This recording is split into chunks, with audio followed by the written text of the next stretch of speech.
We get your credit card information? Yeah, well, I gotta stop that if that's the case. I'll stop sharing if that's the case. What? Boo! I could have shared it live. The drama. PlayStation 5. The live.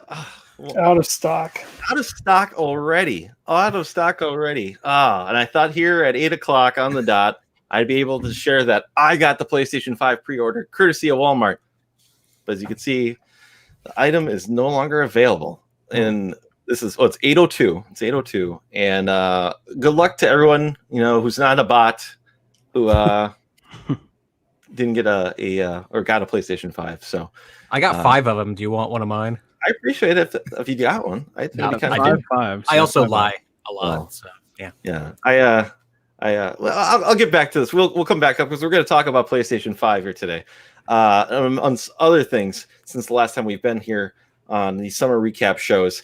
And for those of you who don't know, my name is Ryan, aka it's Rocket Sauce. With me here to talk about what we've seen since the last time, since the Xbox show. I got Dean, Round 2 Gaming.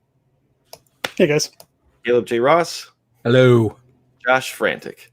What's up? Well, glad you all could join me once again as we relive what we saw since late July. And we have some big Cartridge Club game announcements. The next 3 games that are coming to the Cartridge Club, plus the explanation of March Madness and what we're going to do in March. That's going to be special. So, so we actually have a lot to talk about today. So I guess enough with that introduction, and let's get on with the show. We're going to go back a little bit. We'll start back with the Summer Game Fest announcements back in late July. And the big one that kind of started it, that leaked it, was Cuphead coming to PlayStation 4, and it dropped like the next day, which it's kind of, it's unique because it wasn't originally an Xbox exclusive before coming to Switch, and it seems like coming to its biggest competitor with PlayStation. It was a pretty big announcement. It leaked the night before, right on the, I want to say, what was it, Swiss or Germany PlayStation Store or something? Someone goofed. That was kind of a cool announcement.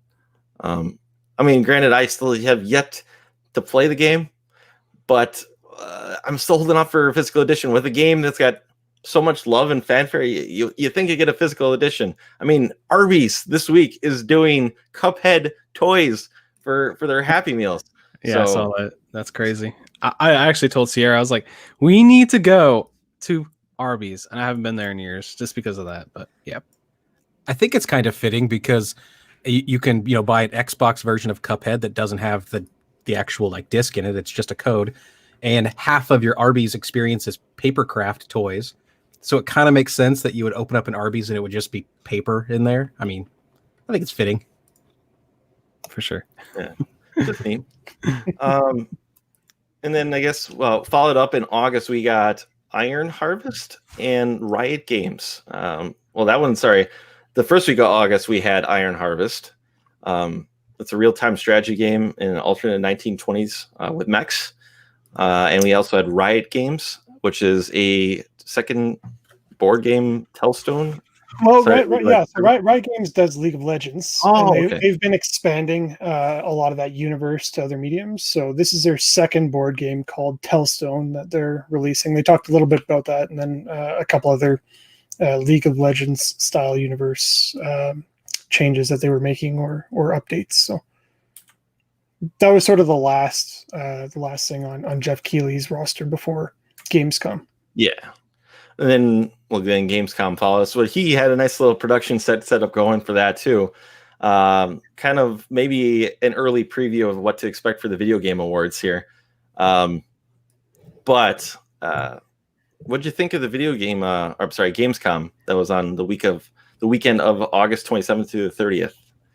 We have a few titles that are announced. I can fire them off, or if anyone's got anything that they want to point off right at the bat, or do you think I should just fire it off right away?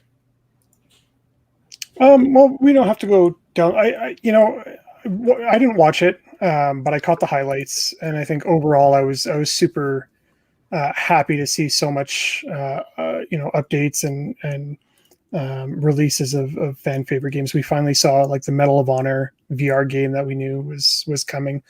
Fall Guys, which has been huge, got some season 2 reveals for early October. Doom Eternal, which beloved franchise, is getting some DLC, and then World of Warcraft, again beloved, is getting Shadowlands. So it was cool to see so much fanfare behind all of the reveals. It hit almost every pocket of the internet. For me, I don't play any of those games, so it didn't do a ton. But what I was happy to see was Dragon Age 4, just because I'm a big BioWare fan. Not so much EA, but BioWare. I think it's a really good team, and the games I have played are I really enjoy. I haven't played Andromeda, haven't played Anthem, so I know those weren't super well received, and I know a lot's riding on this release. Dragon Ages, again, everybody talks in accolades about that game, so it's going to be exciting to see how it turns out. I like the transparency. I like this sort of behind the scenes development, and I know there's always going to be the vocal minority that sort of poo-poo on it as soon as they see anything that's not a finished product, or that is a finished product and they just don't like. But I think this is the right move for BioWare to show sort of the evolution of what they're doing, and just do almost these check stops along the way just to make sure they still have the fan interest and buy into a game that might make or break the developer. Do you think? I mean, because what their last one was Anthem, which they still haven't given up on. Do you think this is kind of like? Is this a different division, I guess, that's doing this one? Where they're like, oh, we're not gonna worry about Anthem anymore, or do you think that's? It might be. I know BioWare has a studio in Edmonton and maybe a studio in Montreal or Quebec somewhere. Mm-hmm. So it might be a different team altogether. I don't know. Mm-hmm. But I know they're trying to sort of reboot Anthem if they haven't already. And I know they're putting a lot of love and care into that. But Dragon Age is really going to be their fresh start opportunity to carry on a series that already has a huge fan base, and maybe buy back some fan praise. But that's what I liked from Gamescom. Sure. Just seeing everybody just happy about something. I think Gamescom was the first time all summer that it felt like an actual kind of event with, and even, I would say Gamescom, it felt like an actual event that was as close to E3 as we could have possibly gotten.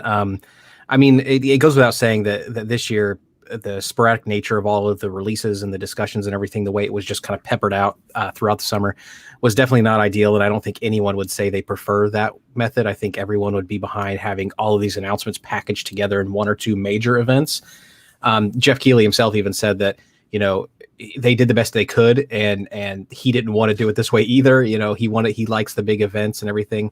And I think Gamescom, my overall thoughts with that was just, it felt like the first time a weird return to normalcy in the video game space anyway, after a summer of kind of being let down in a lot of ways. And for that, I was really happy. The games themselves, there's one or two that I really I'm looking forward to, but for the most part, the games kind of aren't necessarily for me. So, but the one that I did like, that I think I was not expecting at all, even though I think it had been leaked a little bit before, but that was Little Nightmares 2, which was so the first Little Nightmares was a game that really surprised me. It looked like it was going for a creepy aesthetic, sort of a Tim Burton-esque creepy aesthetic, and it did that, the first one, but I thought it would be kind of a one and done experience. It would be a short experience that it wouldn't really matter. But I find myself thinking about that first game a lot, and so to see that there was a sequel, I was very excited.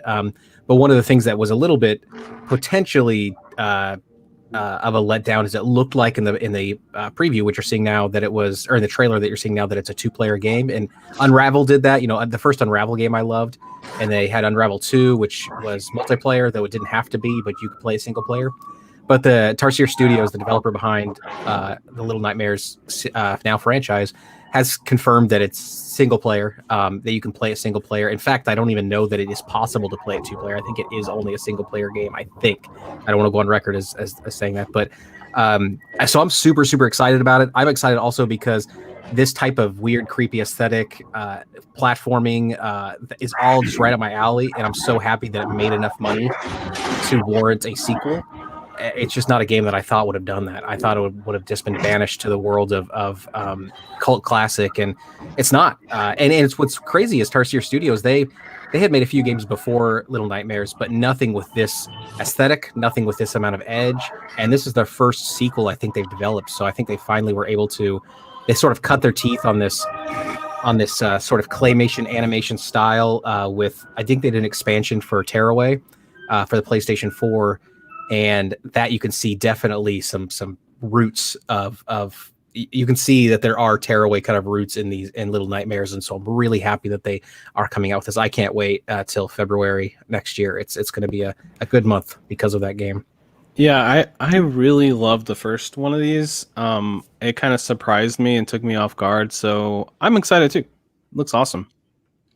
Looks like Top Spot in the chat is a big fan of the developer as well. So I knew he was cool. A good guy.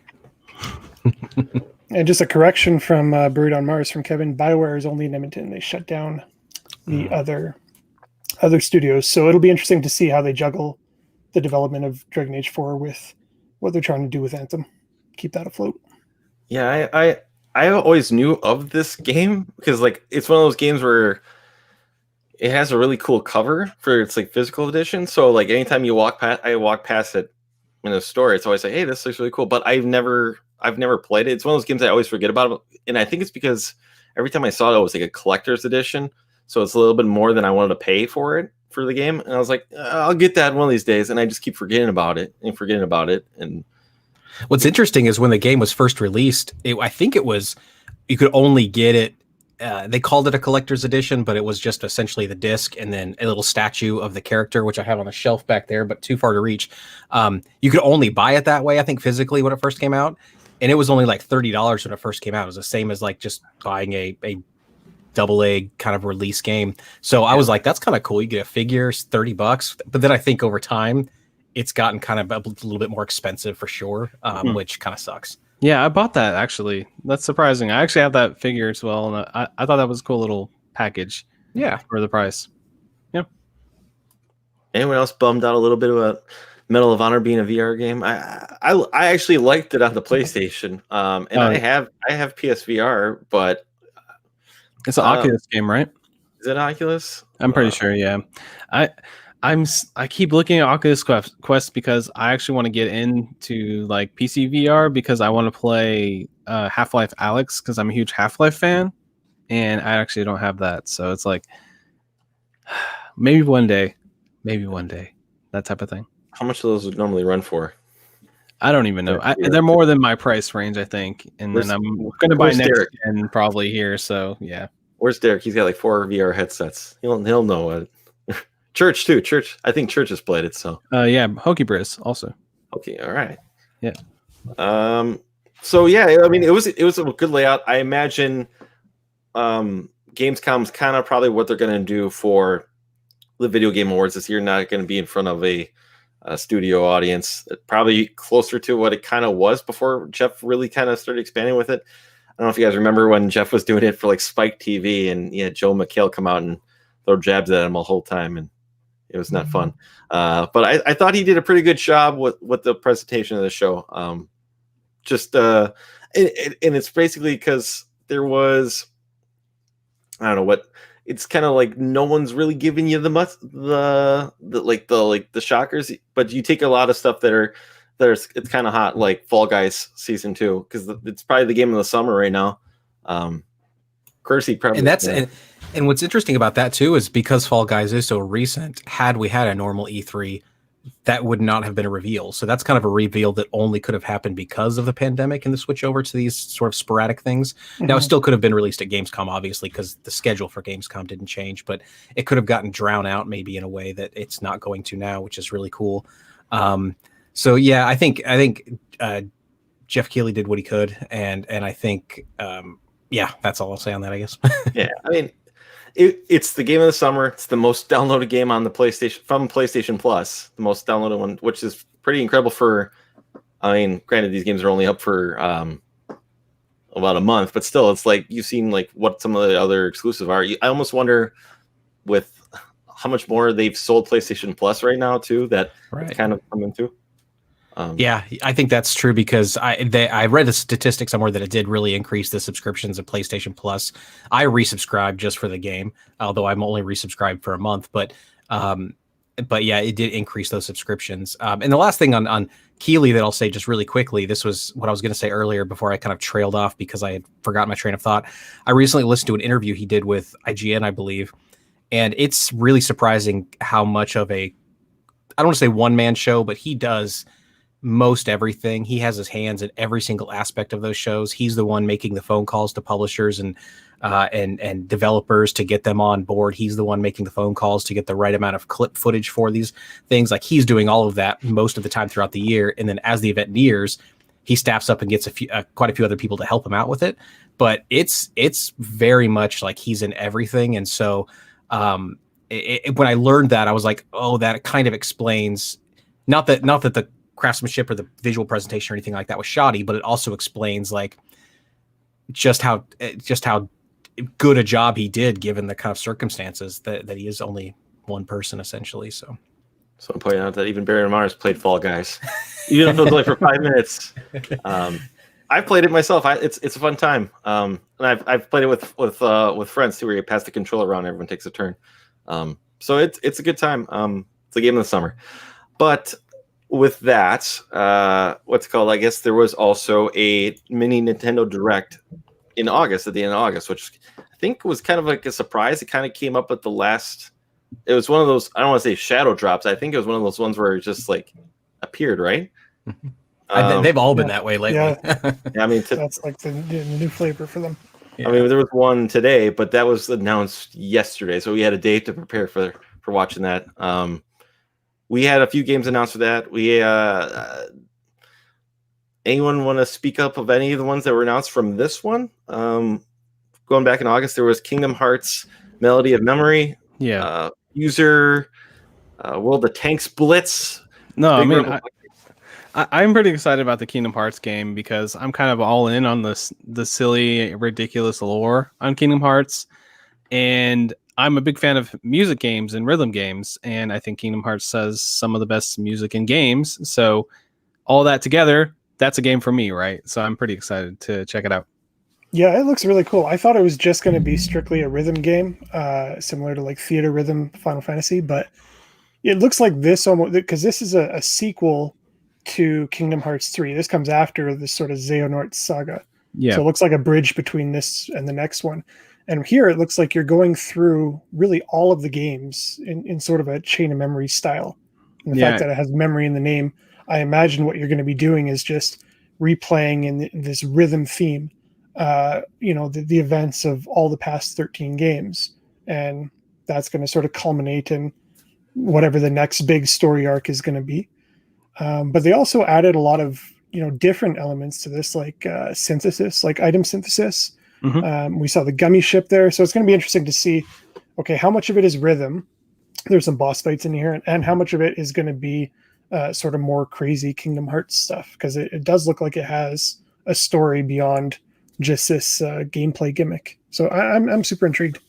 Yeah, and I think the cover art really does say a lot, because I feel like a lot of people think that one of the main characters, Kairi, kind of gets the short shrift a lot of times, and she always ends up being the damsel in distress in a lot of the series. And this game seems to focus on her point of view a lot of times, because they've showed the imagery of her on the cover and then multiple times in trailers where it's more focused on her. So yeah. I think that we're going to see a lot more of what Kairi's perspective on all this stuff is. And I know this probably means nothing to people that don't play Kingdom Hearts, but that's pretty big for people who are a fan of the storyline.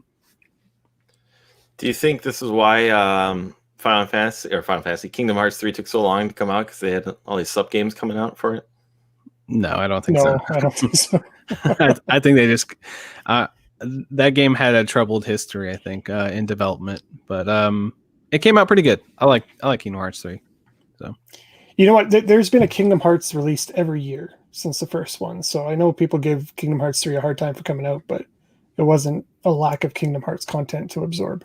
So, well, and you also have to think too, if the game's central like spine is Disney like properties, you kind of have to have a wealth of new Disney properties to kind of explore before you can make a mainline game. Now there have been plenty of Disney properties, obviously, but it's not as though you could release a mainline game every 2 or 3 years, because then you're just going to rehash the same characters every single time, and you can only get away with that for so long. So I think the mini games or the in-between games just make sense financially for sure, and to satisfy the fan base.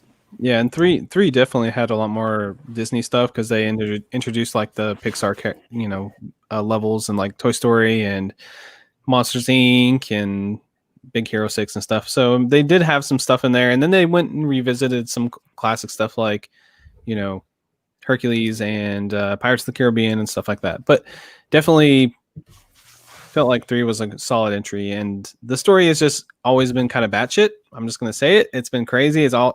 If you follow it, you can follow it. It's followable, but it has a lot of like really crazy things that happen in it. So, yeah.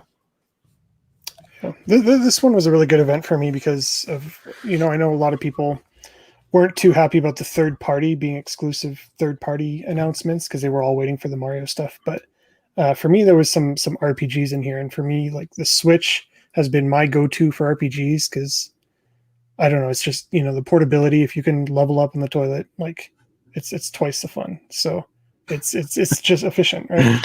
So things like Collection of Saga, I'm pretty excited about. That's Final Fantasy Legend 1, 2, and 3 that were released on the Game Boy. Just a compilation of those. There's some little quality of life improvements. It looks like the standard fast forward feature that usually comes with Final Fantasy re-releases on consoles these days. I dabbled a little bit in the series, but again, like playing an RPG on a Game Boy, wasn't sort of the automatic go-to because of the battery life and stuff. So it'll be fun to play it on the Switch and see what the series is all about. It's not actually related to Final Fantasy. This is Saga.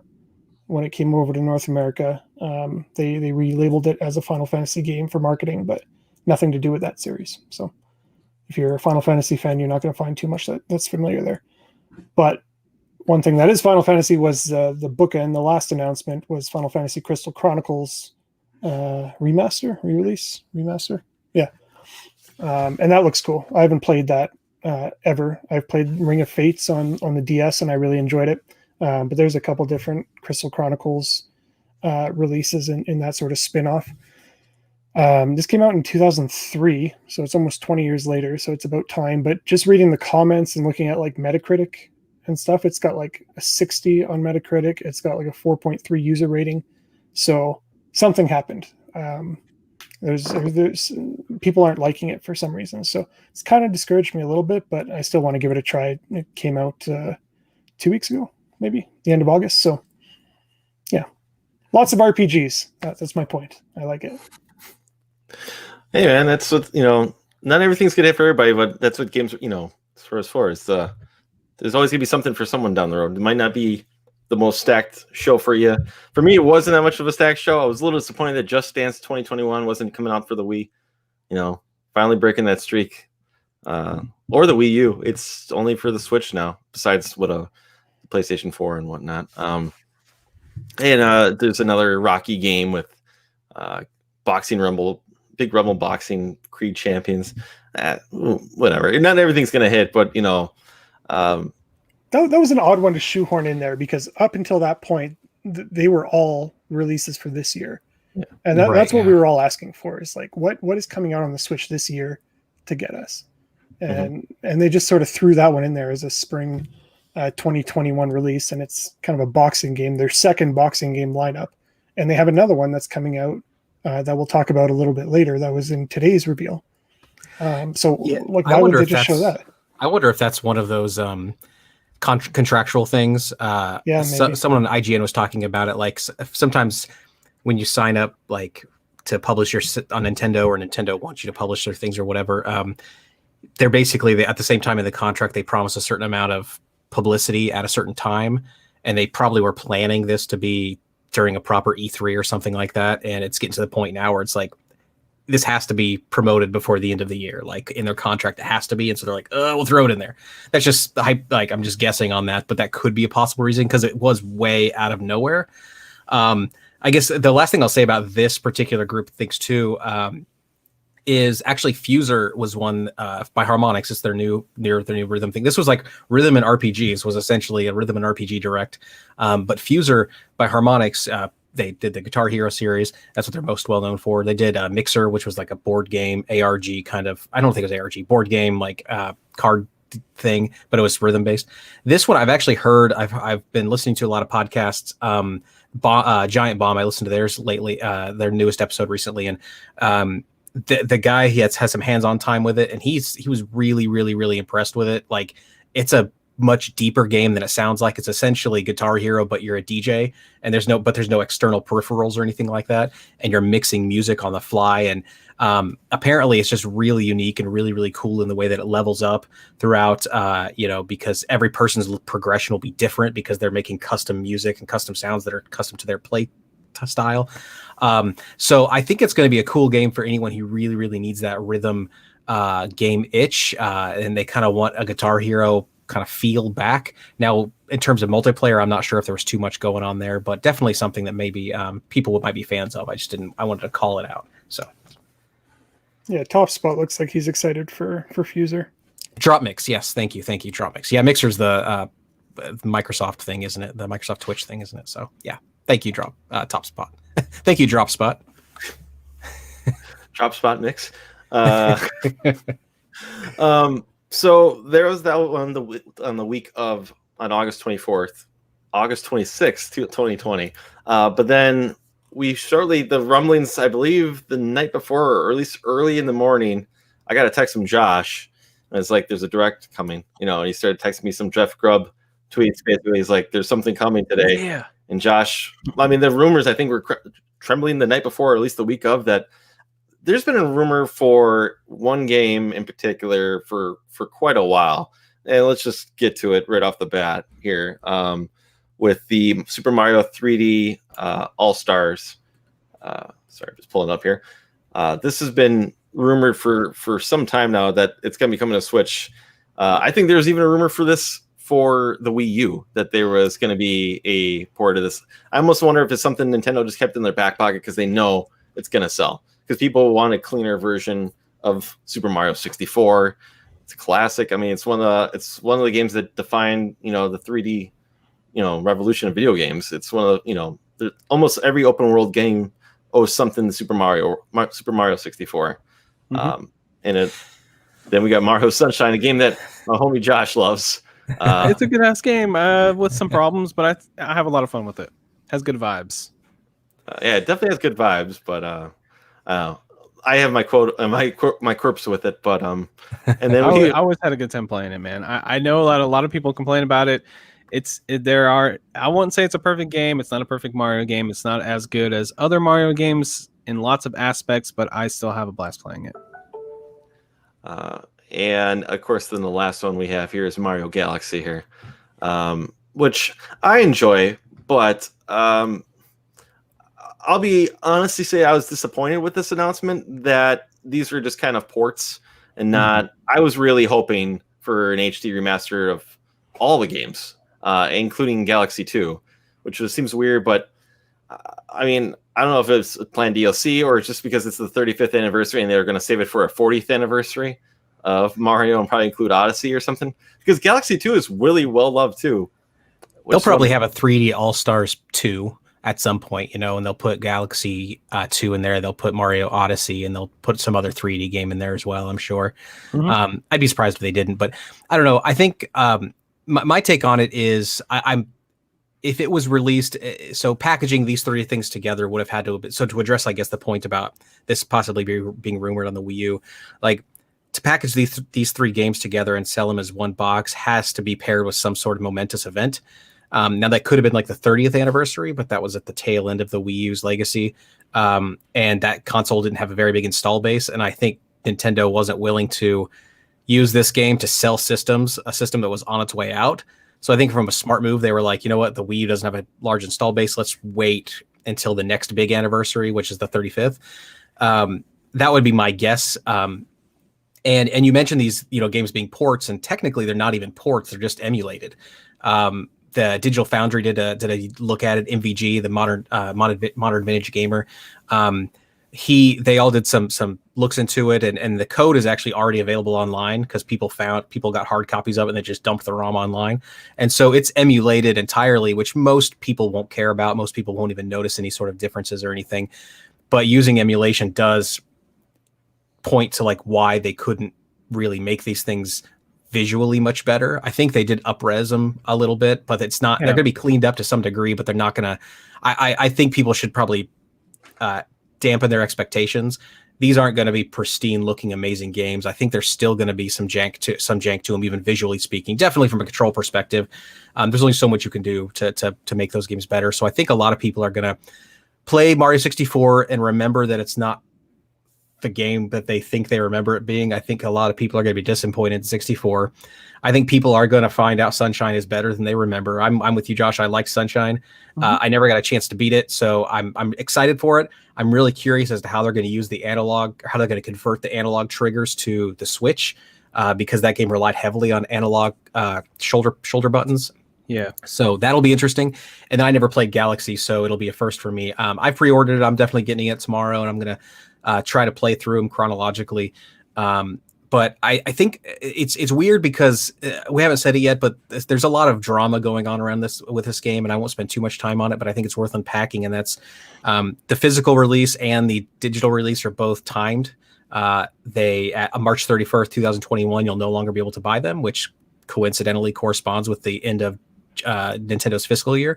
So my thinking is that they needed to make this fiscal year look even better than it already did for some reason. I don't think anyone was expecting the 400% increase in profits they made so far, as reported in the last financial statement. But I think this was like an effort to make this fiscal year like look really, really good for shareholders and for everyone else. And so making it exclusive meant they knew everyone was going to buy it immediately, and they did. It became the second most selling video game ever. Well, at the current like selling video game, not ever, through Amazon. And so I think it's probably a lot of people buying up multiple copies to like flip them and scalp them. But if you have the second best selling game, I don't think this game is going to be nearly as hard to find as people think it's going to be. I think all the people who bought multiple copies are going to wish they hadn't in a couple of years, because this game's probably going to be everywhere used. That's my guess anyway. So I don't know. There's a lot going on with it. Overall, I'm super happy and excited. Some people said they wish I like you, Ryan. I would have liked to see some sort of more massaging done to it. I would have liked to see maybe all of these games ported over into the Odyssey engine and had true ports. Awesome. Yeah. But at the same time, it's the second best selling game this year, and it's not even out yet. Nintendo didn't need to spend money doing all of that. People still bought it up. I'm hoping it just doesn't set a precedent. I hope it doesn't set a precedent that companies can get away with this kind of thing, and they know that everyone will just buy it up. Like, when they release Metroid Prime, well, if they did like a Metroid Prime trilogy, I hope that's not temporary, because everyone will absolutely buy it up again, and it will make a giant spike in their profitability and everything. So, Nintendo's stock price right now is at the highest. It's the highest of all time. And so they're doing just fine financially. In fact, I think 2021 is going to be crazy for them, because, Japan doesn't have much of a work at home culture. And so a lot of the things that they've had to put on the back burner this year are going to be released next year. And so if anybody out there plays the stock market, I would say in the middle of December, buy some Nintendo stock, because next year it's going to be looking good. And it always dips in the middle of December. It always dips in the middle of December for some reason, Nintendo does. So that'd be the time to buy it as cheap as possible. And I think 2021 is going to be big for them, and big for us gamers, because we're going to get lots of cool games, is my guess. So you're telling me I should sell pumpkins, my stock in pumpkins in December, and buy Nintendo in December. That's okay. Yes, buy Nintendo mid-December. That's my uneducated stock pick of the week. Yeah, I was thinking I would sell. I really like the peak that I'm thinking that's going to happen in October for pumpkins, but maybe December. Anyways, nice. I don't mean to harp on this. I guess my biggest disappointment with this all is I was hoping for a complete remaster of all three games, actually all four games, But and the main reason for this, and it comes even to the N64 control for Mario 64, that's a game that's very much designed for that controller. Where I don't know if it'll play so well with it. I know some people, and I think it'll carry over as well to Sunshine. I mean, my biggest fear right here is when you see the X button right here in the right corner of this for this game right here, that it feels lazy, like they just dump the ROMs, and it's my biggest gripe. I feel as if it won't translate well. I don't know. I was all about this game until I just saw that it was not even an upres. I don't mean I know, Josh, you're very hyped for this game, so I'll let you go. I guess I'm just disappointed because I love Mario 64. I still think it plays great, but with the level of not doing much besides just adding like soundtracks for the game that you can listen to, I just know how I love playing that game with a 64 controller, and to me, like taking it somewhere else, I don't know if it's going to play well. So it probably won't. But I mean, again, these would have been nice things to have. But obviously, they didn't need to do that. Yeah, it's crushing it. So it's like, I hope it doesn't set the precedent that they can get away with laziness. I can only point to my example for the re-releases of Ocarina of Time and Master Quest for the GameCube, that it does not feel good with the GameCube controller. It doesn't play well, in my opinion, with the GameCube controller because it was designed for the 64 controller. But they at least had the decency to change the button mapping so it shows A and B with GameCube color button mapping. They didn't do that for this game, so I apologize, Josh. I know you're really hyped for the game. Don't worry, I don't get offended by. I don't get offended by little things like this. Two things I want to mention from the comment section. Top Spot was talking about Zelda 3 All-Stars. Next year is the 35th anniversary of Zelda. So who knows? Skyward Sword had some rumors that it's possibly coming to Switch, so I wouldn't be surprised if we got a Wind Waker, Twilight Princess, and Skyward Sword pack next year. I wouldn't be surprised. Similar to this. And they'd probably just bring the Wii U games, the Wii U ports back over to the Switch. And then also Kevin Barrett on Mars was saying, don't they have GameCube controller support on the Switch? They do. And for some reason, it doesn't work in Mario Sunshine, which is a kind of a weird choice. But I do think this is kind of a cool little pack. It's definitely not as much as like your imagination can lend. Like your imagination is going, holy shit, we can get Super Mario Odyssey engine on all three of these games. But that's not what they gave us. And I'm pretty excited because this is the first time that Sunshine has been re-released officially, and especially in 16:9 and HD. And it does look really nice and cleaned up. And this is the first time we're seeing Galaxy officially in HD, unless you live in China and you have an NVIDIA Shield, which is basically that exact port brought to the Switch. And I have seen the controls have been uninverted for Super Mario Sunshine, which is nice. And they have added controller like pro controller support for Sunshine to do like the motion control stuff. So you can play with the pro controller and you can bring up the cursor and grab stuff and then move the cursor out of your face and keep on playing. And they actually don't require you to use motion controls to do the spin attack. You can hit the Y button. And, it's little things like that. It makes the game a little easier to play. You don't have to waggle all the time. If you want to, you can grab the Joy-Cons and do the same thing that you did on the Wii U or the Wii. But I'm excited for the pack because I love Mario, and seeing these in HD officially, not on the Dolphin, emulator or anything. It's going to be good times. So I'm definitely going to play it again. It's good to know about those controller improvements. Mrs. Q-Dog in the chat, who actually played with us 5 years ago, for our season 2 finale of Super Mario Sunshine. Her biggest complaint was the controls. So if they're a little bit better, maybe she's going to open her copy that she ordered. Otherwise, it looks like it's going to stay sealed.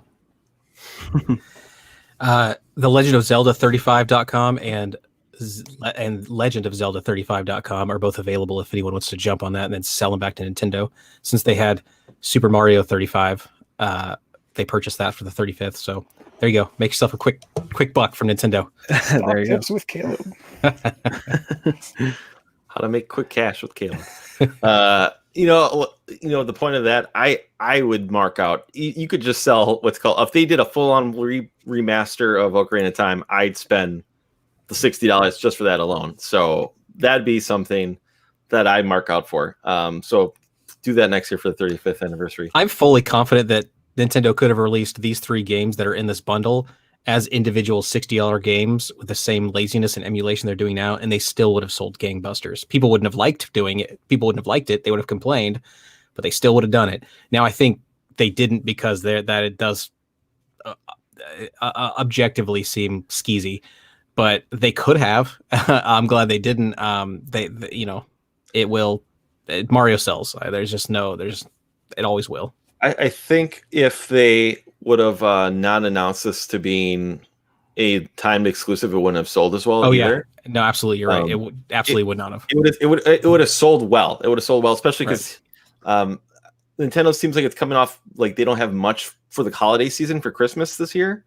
For their big Nintendo games. So here's they always do this every other year. It seems like, when they release a Zelda game, then they have a light Zelda game kind of, to follow it up the next year. And there is, I don't know if it's on the list here, but they did announce it. I don't have it on the list. I'll have to dig it up. But yeah, what's it called? Sorry. I'll kick it to Dean here for the merchandise. Yeah, stuff that really matters. Yeah. Toys. Yeah. They as part of this, they announced a new line of 35th anniversary merchandise, which if you've got anniversary merchandise in the past, it usually appreciates pretty quickly. So if you're looking at turning around for a quick buck, that's my tip. But also if you're a collector, it's great to have stuff like that. A lot of clothing line is going to be coming to the New York store. There's a lot of regional releases, but probably the biggest standout for me is the reintroduction of physical reward system. So back during the DS days, they had Club Nintendo, where you would buy games. They would have a little code that you would put into your profile online, and that would give you points, and you could buy souvenirs and shoelaces and all sorts of nonsense, calendars and things. But it was all branded as Club Nintendo, and because of that, and because of the rotating roster that you could only get it during these months and in these regions, those became very valuable. So if you're a collector and you want to collect some more merchandise, it looks like they have that new reward system. Now, it's not going to work like it did before, where you can go into a GameStop and open all the cases and take all the paper out and take photos. Guilty, and then go guilty, yeah. We all are. Platinum member. But it'll be interesting to see how many points you can accumulate. It looks like you have different missions that you can do that aren't all purchase relatable. So it'd be cool if they tied this into some sort of a trophy system or achievement system as well, so that they get you buying more games, and it's not just the initial purchase that gives you the points, but also progressing in the game and playing more of it as DLC comes out, etc. So yeah, I'm super excited about that. And Josh, I see you wanted to talk about the Super Mario Brothers 35th announcement trailer. Yeah, just really quickly, I think it's a really cool idea to take that Tetris 99 idea and bring it over to Mario. It's pretty much just 35 players trying to get as far as they can in Mario with their life pool. I think it looks like from the trailer you get 5 lives and you try to survive, and whoever wins, which that sounds like good times to me. And if you get better and you don't die, you send other things over to other people and you screw them over. And I'm definitely going to play a lot of this. Something weird about it, they have a limited time frame for this. It still ends in March, just like Super Mario 3D World. You can't buy it after March, but this you just can't play it after March. So you get 6 months or whatever. Weird, yeah, it's so weird. Yeah. Weird. So I mean, I'm excited to try it out. I'm gonna play it probably when it comes out. It comes out probably in a couple of weeks here. But after that time frame ends, I won't be able to play it ever again. So that game is gonna be lost to time. That's weird. Thank you for stalling for me, Josh, because I was trying to find the new Hyrule Warriors game trailer. So I appreciate you covering for me there, Josh, because this is one game I wanted to talk about here. This game actually looks pretty cool. Like, I'm not even a Dynasty Warriors, Hyrule Warriors, whatever. I'm not into that style, and this actually looks really cool. Have you played the last Hyrule Warriors game? I take it you probably haven't, right? No. I was a huge fan of it. I loved it. And this is kind of a prequel to Breath of the Wild, where the story is, because Nintendo didn't work with Bandai Namco, if I'm correct. They just kind of gave them full range to make Hyrule Warriors. But with this one, Nintendo worked with them. I guess maybe because probably to do with the story that they want to tell, that this being a prequel, that they don't, because Breath of the Wild 2 still is coming. So I wonder if this is just like, this way we don't get our universes mixed up. I had a great time with the original Hyrule Warriors, so much so that I actually bought the DLC too. I've yet to buy the definitive edition for the Switch. I still have my Wii U copy, but I loved the first one. And I mean, just that it's in this Breath of the Wild universe and there's going to be like more story tied into it. It's got me excited for it. So I'm not sure. Did they say if this was coming out this year? Because if it is, this is definitely, I think it was coming out this year, right? November? Yeah. This is the only thing that stops me from buying it is that it comes out the same week, I believe, as Cyberpunk. So unfortunately, Cyberpunk takes priority. I agree, but definitely feels like something I'll pick up later on. I would say on a sale, but it's Nintendo, so it probably will never go on sale. Yeah, I'll pick it up later on. Yeah, so it'll never happen. The storyline from Breath of the Wild, like how everything just goes to crap, sounds like pretty fun to like play through. And this actually is a really good setting for it because they do talk about how there was giant fleets of bad guys coming at you. So that's pretty much what Dynasty Warriors is, right? If I'm not mistaken. Yeah, it's a perfect, like, when I first when they first announced it, I thought this is kind of dumb, and they're just cashing in on Breath of the Wild.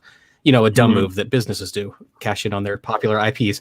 But smart move. But the more I thought about it, I'm like, no, that's perfect. A Dynasty Warriors, battle thing is kind of, you couldn't make a prequel set during the Calamity battles using traditional Zelda mechanics, because the Zelda games are not hack and slash battle heavy games. So it actually wouldn't work if you tried to tell that story in the Legend of Zelda, true universe. You have to tell it this way. And I think that's really cool. My thinking, and this is what a lot of people online are kind of saying, is like, you know the end of the battle.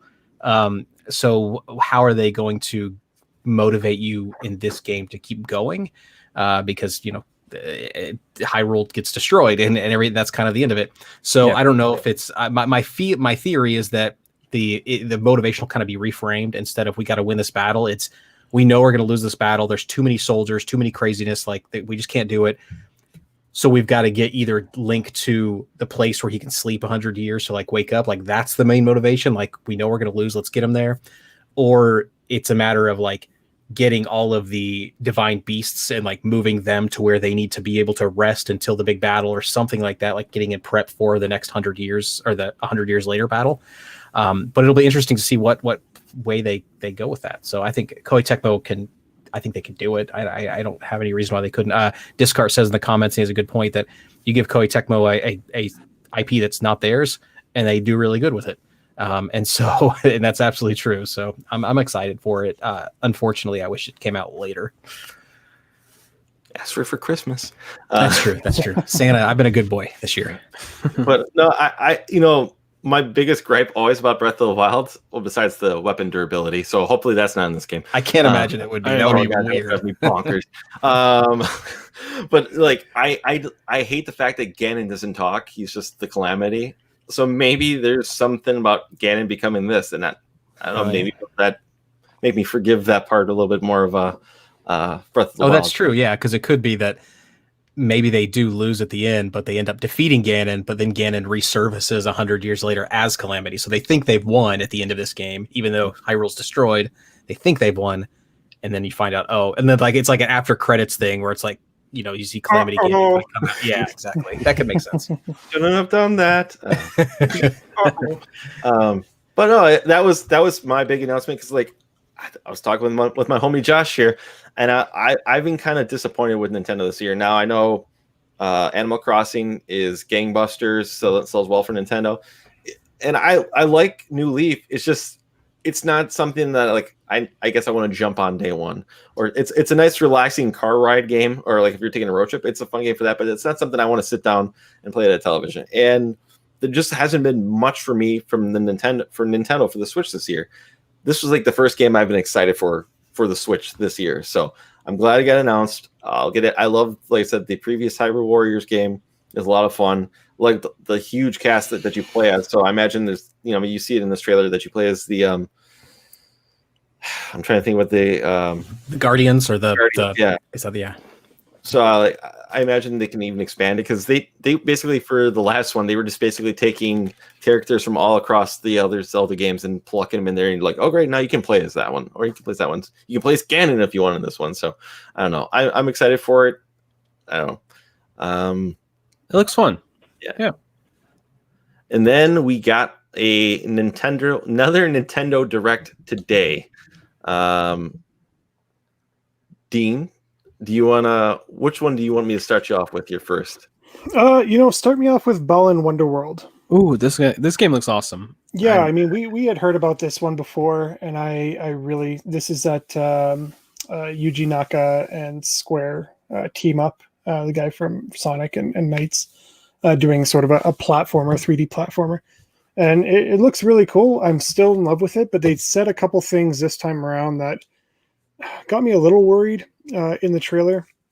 We learned last time that you have 80 costumes that you can collect, and you can use these costumes that have pretty different powers, different mechanics to access different parts of levels. But the way they introduce it in this trailer is that there's 12 chapters in the game, and that there's a boss at the end of each chapter, and you continuously progress. So it's not like the hub world that I thought it was going to be.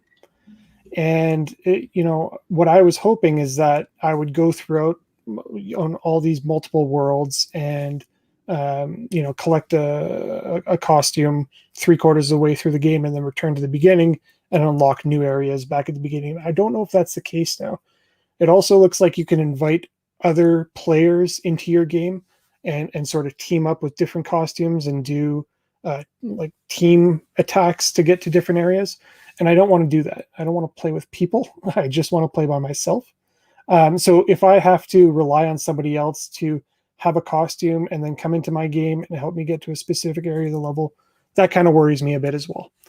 This looks like something I would just want to play at night by myself, just continuously progress through the game, collecting everything I can. And, I hope that's the case. I'm jumping to a lot of conclusions here, but just how they introduced this particular trailer, it sort of turned me off a little bit to what I thought it was, but it still looks beautiful.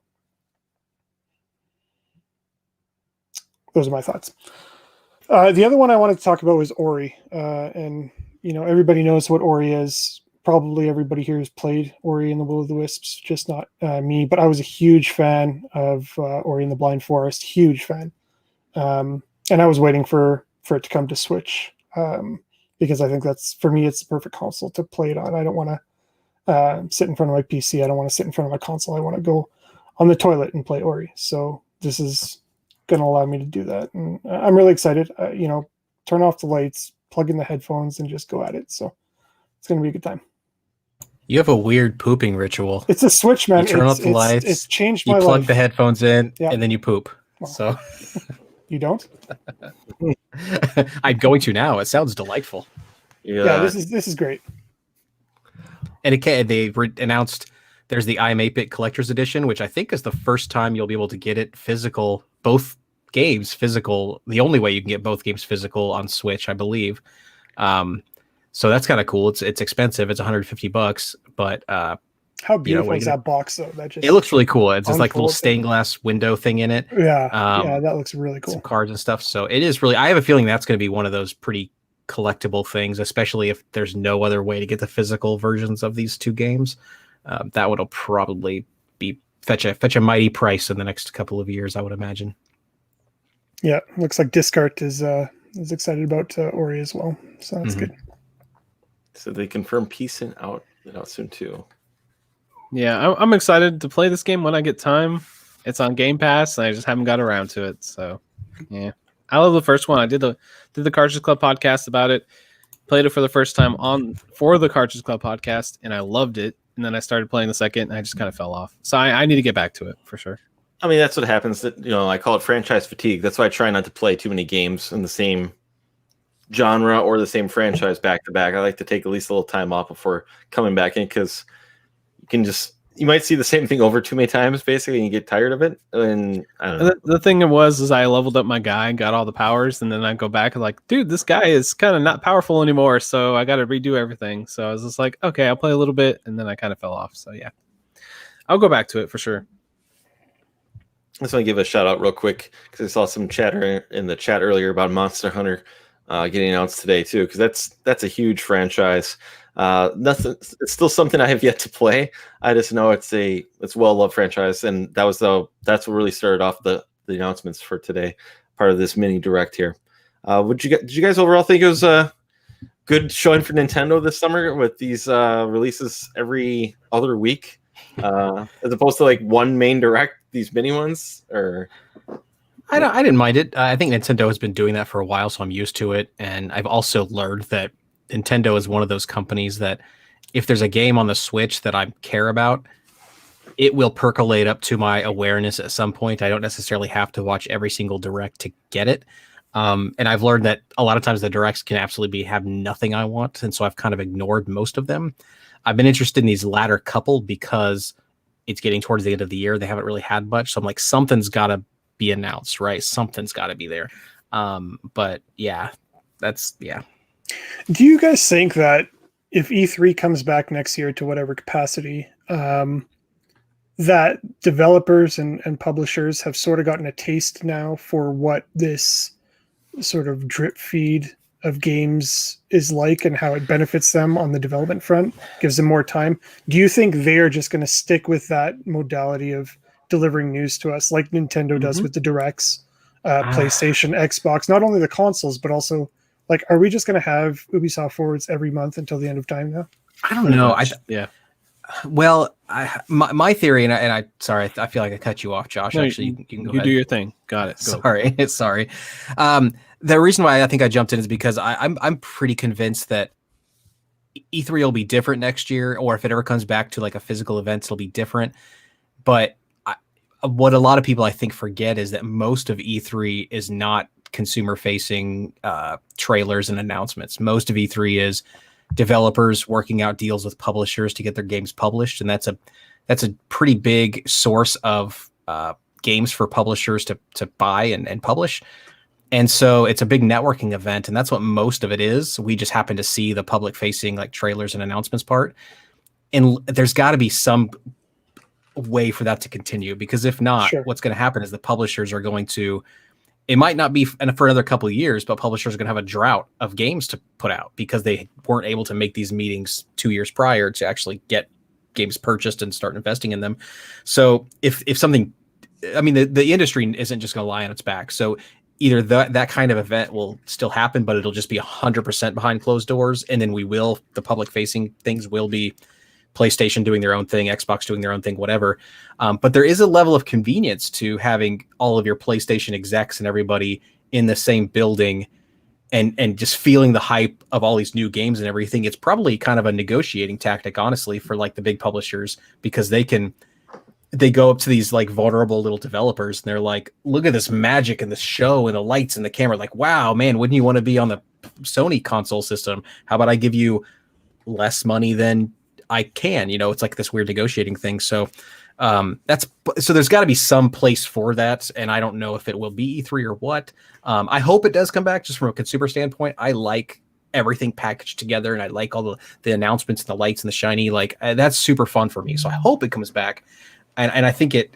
But I don't know how much it'll be different for consumers. But that marketing parts and negotiating and connection making's got to be somewhere, and I don't know where that is or where that's going to be. Yeah, that's a really good point. Discard was saying in the chat that he's seen a lot of announcement fatigue from people, and I'm totally right there with him. Yeah, it's been a long year, and it seems hypocritical. On one hand, you're like, I want more stuff. Just give me more. Give me more. I want this. I want that. And on the other hand, you're just like, slow the fuck down. Just Yep. The thing is, because I haven't got to 3/4 of what I wanted to this summer, and I play a lot of games. Yeah. So you know what? You got to take the good with the bad, and I'm almost thinking E3 to some capacity helps contain that a little bit. To your point, just it makes it a little bit more digestible. Because there's a lot of long-term things to look forward to, short-term things, and it's not just weekly announcements and you're just bombarded with and they're probably giving a lot of visibility. They're giving more visibility to more games now than they would have because it's cheaper to do so.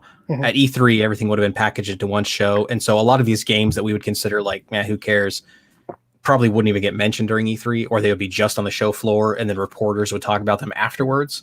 But they're like, we have the assets, don't have to pay any money for bandwidth and YouTube and everything. Let's just put them in there too, you know? And so that's probably also why it feels like there's way more announcements and they're just not as important, I think. Yeah, it does feel overwhelming, and I'm all about the hype. I love the hype. I love getting excited about games. I love getting like, oh my God, this thing I've been waiting for forever. And the thing is a lot of times, like, you kind of know what's going to happen. A lot of times it doesn't feel like a lot of stuff's a surprise anymore, because they had DC Fandom, right? That's a good example, and we don't really have it on our list or anything, but they talked about, you know, Gotham Knights and the Suicide Squad game. And the thing is that could have been like a most amazing pop for somebody who's a huge fan like me, but I already knew it was kind of coming. And then it came, and I was like, okay, cool. That's what these games are going to be. I kind of expected these games to be this. And it wasn't as exciting as like sitting down and just seeing like a Warner Brothers Direct or something, because they announced the Harry Potter game and the PlayStation 5, you know, thing. Well, so they could have had like a Warner Brothers thing with all this together. I would have been like, holy shit, you know, and got excited. Sorry, I didn't mean to cut you off. No, I was going to say the top on that, they had them spaced out too throughout the day. Like one was at like noon, one was like at 5 o'clock for the games, and then mix in between their shows and everything. It's like, why don't you just have a video game block or something like that? They didn't. They spaced it out so you have to leave and come back. The thing is, and I mean, I think I heard months ago when there was when E3 was officially canceled, and then Jeff Keighley kind of stepped up and said, okay, we're going to try to do something here because it's a very important part of the summer. But E3's been dying for the last couple of years, and they keep saying it, and it keeps getting more expensive, but it's really expensive. It's a trade show in whole, and what's it called? They keep trying to one up it, but these events to rent out the floors and everything cost millions of dollars, you know, and I think people learned, like Nintendo learned, like, why do something live when you can mess up and just do this presentation? I think they should all, I mean, like if E3 comes back, I mean, I like having everything scheduled. It's kind of where I like saying, okay, starts Sunday. We got a couple of things here. We got your Bethesda and maybe Xbox. And then Monday I have my PlayStation and Square or something like that. I got stuff lined up where I know I can, like, okay, cool. You map out, you take a couple days off, and you exactly. And then it ends with Nintendo always on Tuesday. I love having a plan map, basically sporadically pushed out like this. Always on a Thursday. Every single thing is on a Thursday at 2:00. Everybody's at work, and we're just like, come on, guys, we want to actually react and like get excited about this, but we're all working. Yeah. I think Devolver Digital should just produce the entire E3, man. I'd be all for that. Just give them the reins. Let them do all of the publishers. Yeah. And, you know, we're all dealing with the pandemic, you know, and it affected everything, and especially in the video game. Our hobby is affected by this. And I don't know if it's going to be, everything's going to be good and fixed by next year, July time. Who knows? June, July. We never know. So, like, I don't know if E3 will be back next year, but I know they're going to try if they can, social distance or whatever. But I don't really see Ubisoft going back to an E3 style, especially. I feel like that was always a pretty big like highlight, but now they have their forwards, and they're just going to do those every couple months. I feel like 2 or 3 times a year, they're just going to do a Ubisoft forward. And Bethesda is kind of like teaming with PlayStation now. So I feel like they're just going to do PlayStation events, and be partnered with PlayStation. I feel like everything's just changed after this year. What I would love, absolutely love, is so the ESA who runs E3, they have the financial interest in having everybody come together in one spot and make it a big marketing effort, and they get a bunch of money from that and everything. Mm-hmm. So like they would want to have a physical place, but what I would love is for someone like Jeff Keighley, now that so this first year was kind of chaotic because no one really knew what to do and everything had to be scrounged up last minute. My dream would be for someone like Jeff Keighley or something to recognize now and say, let's assume there's not going to be an E3. Let me talk to all the publishers and say, hey, we want you to produce a really high quality hour-long presentation, and then we will package them all during a specific day, and that will be the new consumer E3 like showcase. Yeah, like Summer Game Fest, but like a day. But all together, right? And he said to yeah. himself, like he would have much rather to do it all together one day. It was just impossible. But now that I don't think I don't think the COVID-19 is going to be gone next year. Like I just, that's just not possible. So I think it's going to be like E3 is not going to happen. So like, let's start planning now. Let's figure this out now. Get all of the publishers on board, get everybody on board. Don't prevent them from having their own mini things throughout, because each of those companies needs their own marketing beats to sell their games when they're coming out or whatever. But that pomp and circumstance, they have to have some kind of benefit from an event, right? It's got to be more benefit than just, hey, I was there, I checked a box. They have to have some kind of branding benefit bump or something there that would incentivize them to allow Jeff Keighley to package something really big in a presentation, I would think. But maybe not. I don't know. Maybe they're totally fine with having just sporadic things and they're doing just fine. You know, I guess their next year's financials will probably determine that. If their financials next year aren't as bad as they thought they were going to be, then they'll probably be like, no, we'll just keep putting out a random video every 2 weeks and that'll be fine. I hope not. You know, so don't invest in ESA is what you're saying. I wouldn't do that just from an ethical standpoint, but yeah, I think from a financial standpoint, no, probably not. I think when it comes to the E3, they could. I would love for them to do something, because the dream for me always go to E3.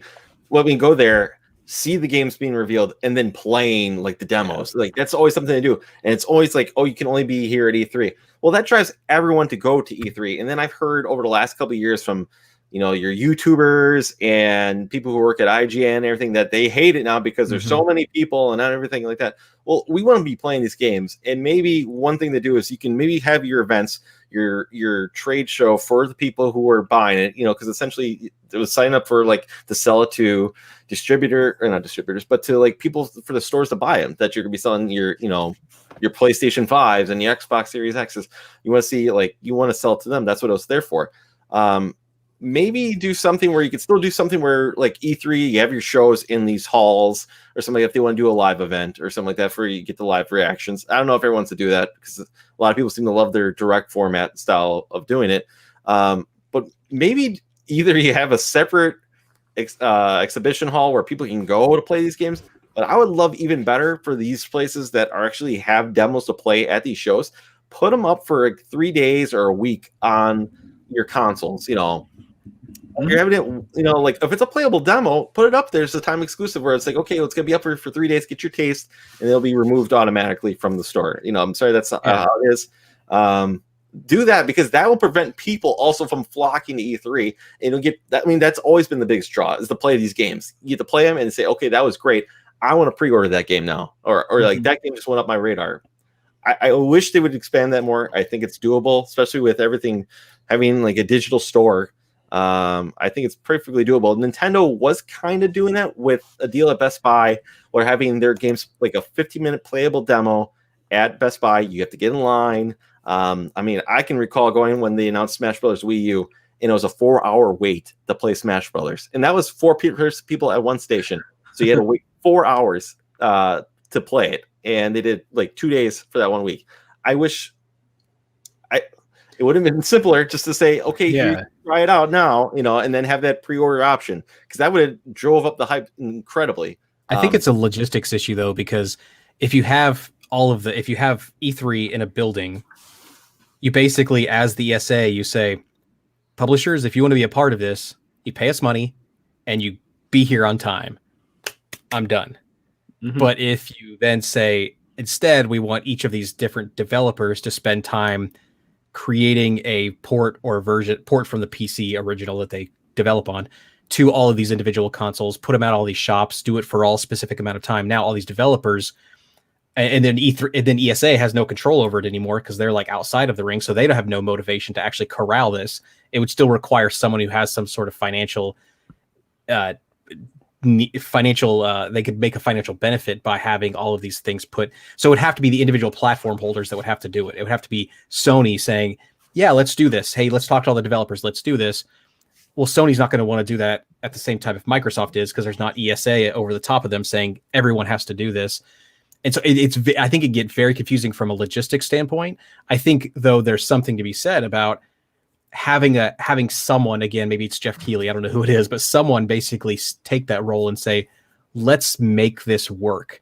Now that requires talking with, PlayStation to say, hey, will you allow us to even have a potentially buggy, potentially broken game on a console for a weekend? Like, because then PlayStation's having to still go through all of their ratings boards and all of their things to like before it gets publicly facing, because there's a bunch of liability there. Like I can't promote something on my platform if it's potentially problematic. And so that means these developers are having to like put their demos through ESRB, which costs them money to do before they can get it there. Whereas if you're in a building, I'm sure some of the fine print on the ticket that you get to ESA is like, or E3 is like, hey, you might see games that aren't ready, or you might see games that have offensive stuff in them. It's just, that's the liability you're taking upon yourself.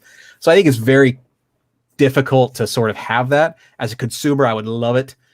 I just think there's a lot there that just would be hard to do, I think. Well, they did do this year. It kind of flew under the radar a little bit because Summer Game Fest did have an Xbox event where they had a bunch, I think it was like 200 plus demos that weren't even ready for like, normal consumption on the Xbox store. And I played like Skatebird and a couple other games on there. And Skatebird was super buggy. I glitched into a wall 3 or 4 times, but I actually got to play the game in like an alpha state, and they actually had this as a thing. So, I mean, maybe expand that to all the platforms in the future would be awesome. I'd be down for that. As long as it says beforehand, this is an early thing. I know some people will complain, but for me, I'd be like, cool, I get to try this game out, see how it actually, at least what the idea of this game is, for future. It always will say something like, what you see this in a beta format or something like that. Things can change or something like that. Yeah. Something like that. I could see that. But I finally got to play Skatebird, and I thought it played pretty good. It didn't play like Tony Hawk, it played way different. But I had a good time playing it for a couple hours, and I was like, yeah, I got to try the game out, and I'm excited to play it when it comes out. I'm definitely going to play it and buy it. So cool. Yeah. Well, that was Nintendo, and basically everything we got. A lot of other stuff and thrown in there. We got up to yesterday here. But before we get to talk about PlayStation, let's reveal the first game that the Cartridge Club is going to be announced today. It's going to be December's game of the month. Well, the trailer here. I'll start it up here because I don't want to give the title away from the top here. Come on. Let's push play. There you go. Share screen. Here we go. So for December, the Cartridge Club is going to play its first episodic game. And we're playing Life is Strange. Yeah, so I love this game. I think it's fantastic. I love episodic games. They're a nice, great break from if you play a long, stressful game, these are great because these episodes are like 2.5 hours long, and you get, I don't know, this one's a 5-episode game if I'm correct. Mm-hmm. But I love the first Life is Strange game. I have yet to play the second one, so I do not want to throw that one underneath the bus. I played that, and I played the prequel that came out after it. But I love this universe. I don't want to give anything away because it's a great story. It's got butterfly effects in here. I don't know. I love it. Yeah, me too. And I'm hosting this episode, so I'll be excited for that, I guess. But yeah, I'm really looking forward to replaying this title, and I just have a lot of things to say about it. And I think it's just one of those. I think it's a modern classic, honestly. I think they really nailed it with this one. So I feel like it's something that the Cartridge Club should get together and play and just enjoy together because it's just a really remarkable game from a narrative perspective and has a really interesting gameplay loop too, I would say. Yeah, I never had a more fun time being a teenage girl. So yeah. So where can people find this game? It's on PlayStation. It's on Xbox and PC. I don't believe it's on Switch. I don't recall ever being on there, but it's definitely on the PlayStation 4. It's definitely. I don't know if it's on Game Pass anymore. I know Season 2 is. I will look that up and I'll let you know. Thank you. But it's available. It's not expensive. I know that. Unless you want to get the collector's edition. The collector's edition that comes with the soundtrack, I think, is pretty pricey. But the music is fantastic in this game as well. So, looks like Briz is pretty excited for it too. Oh, and PS3, I just saw it on there. But yeah, very happy about this being a game. One of the game choices here. Sorry, again, trying to stop that here and cancel. But yeah, it's a good game. So first game announced. We're gonna bust right into PlayStation 5 right here. Sorry, I was loud. I mean, no, it's hype. It took place for me when I was in the middle of a 4-hour meeting, but how much this meant to me, I was going to tune in regardless. So third monitor up, low volume, and put myself on mute here. Were you presenting or what's up? Were you presenting in the meeting or no? But it was like a state of the company kind of thing where the CEO wants to talk to 200 employees. For Q3 results, yeah.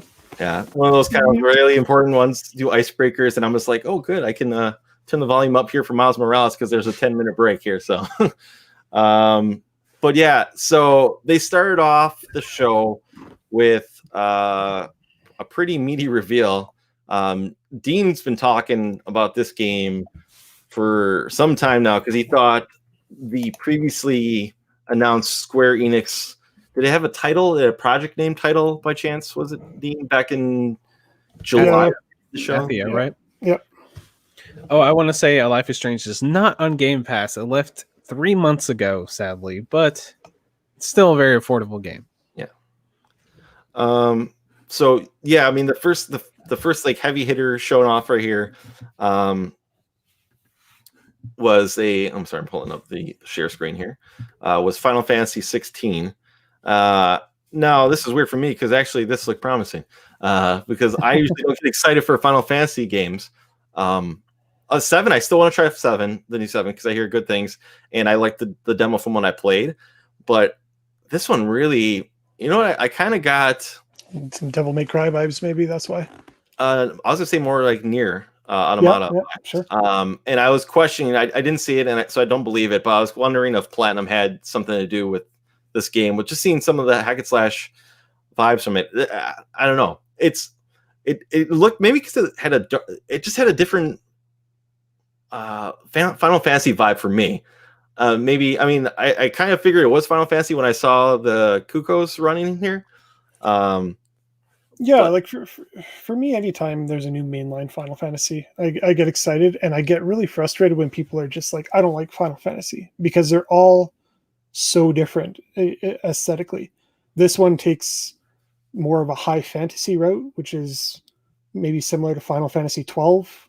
It even looks a little bit like Evil East, like the same world, but it's all different characters, different worlds. There's a couple themes that are recurring throughout, but very, very different combat systems. This is nothing like Final Fantasy 7 remake, as an example, even though they're coming out so close together. But yeah, I'm totally into this. Like this, like I said, sort of that European medieval style. They have like British accents, and that's very reminiscent of some of the earlier installments, but still very different than anything we've got recently. They have a heavy focus on summons, which they call icons, and that's been a recurring theme throughout all the Final Fantasies.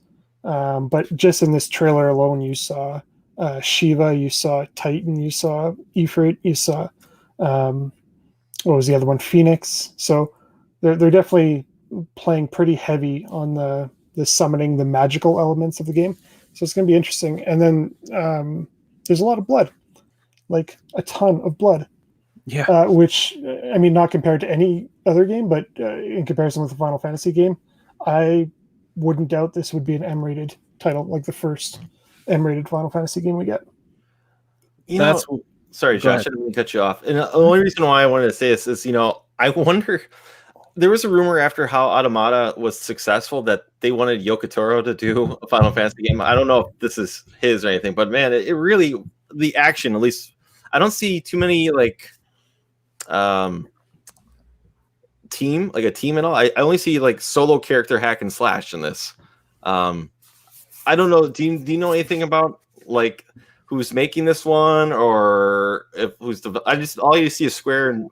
So the designer for Final Fantasy 14 has come over to this team, and you can see a lot of the visuals are very similar to the character models and the styles that we get in Final Fantasy 14. So to me, like visually, it doesn't look as next gen as maybe you would expect Square Enix to look, because they're usually right there with sort of Ubisoft's best in terms of trailblazing graphics. But in terms of the team, I know it's a separate team from Final Fantasy VII Remake. They're not gonna overlap at all. But I don't know how many of the Final Fantasy 15 team are coming over to this, because a lot of them would be working on Project Athia, which was using that Luminous engine, right? Discard says he injects Final Fantasy into his veins. The thing about Final Fantasy is, like you said, they're all different games, so it's hard for me to judge any of them just like from watching a trailer. But this one definitely had a more dark feel to it, like than most any of the Final Fantasy games. To me, it felt a little more, I guess, not edgy, but like a little more gruesome in times, especially with the blood, and like I feel like it looks like something that maybe I might get into, and I'm very tentative. I'm always like, I don't know if I'm gonna like this, because I'm so picky with stuff, but this definitely looked like one that I feel like I might actually like. Yeah, definitely really different appeal. It started off with a bonfire. I almost thought. I thought it was Demon Souls right away. Yeah.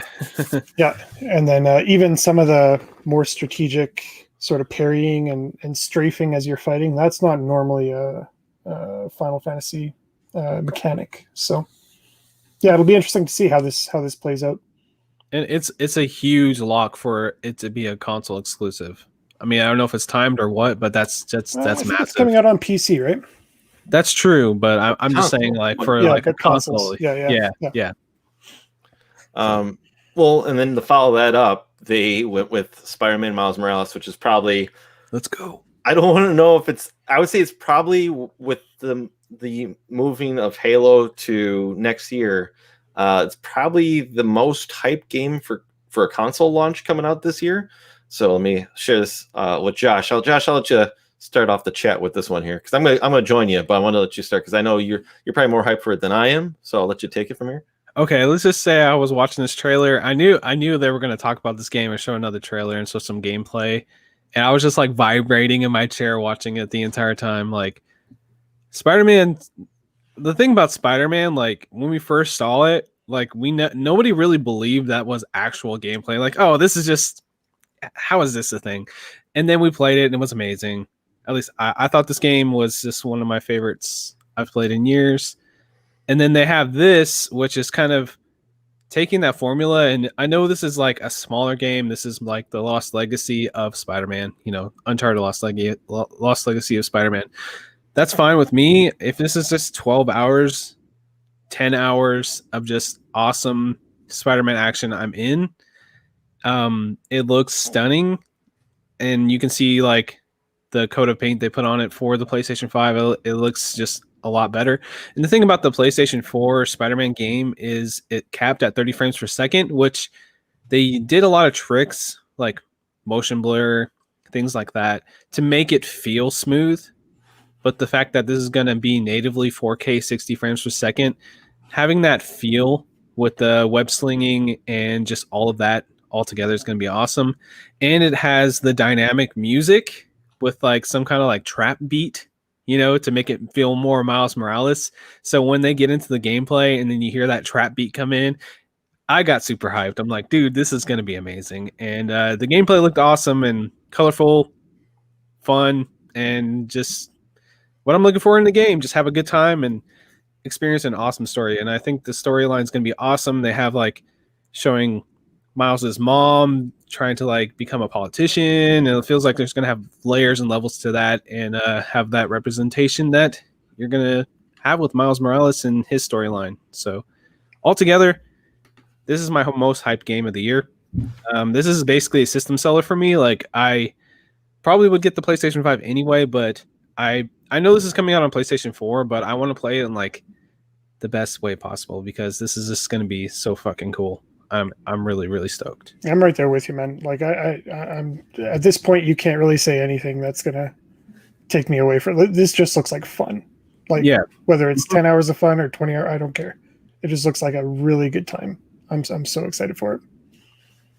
Well, you know, there is 2 editions for this being launched with. There is the regular edition for $40 US, and I think for, is it $50? You get the enhanced version of the PlayStation 4 Spider-Man game.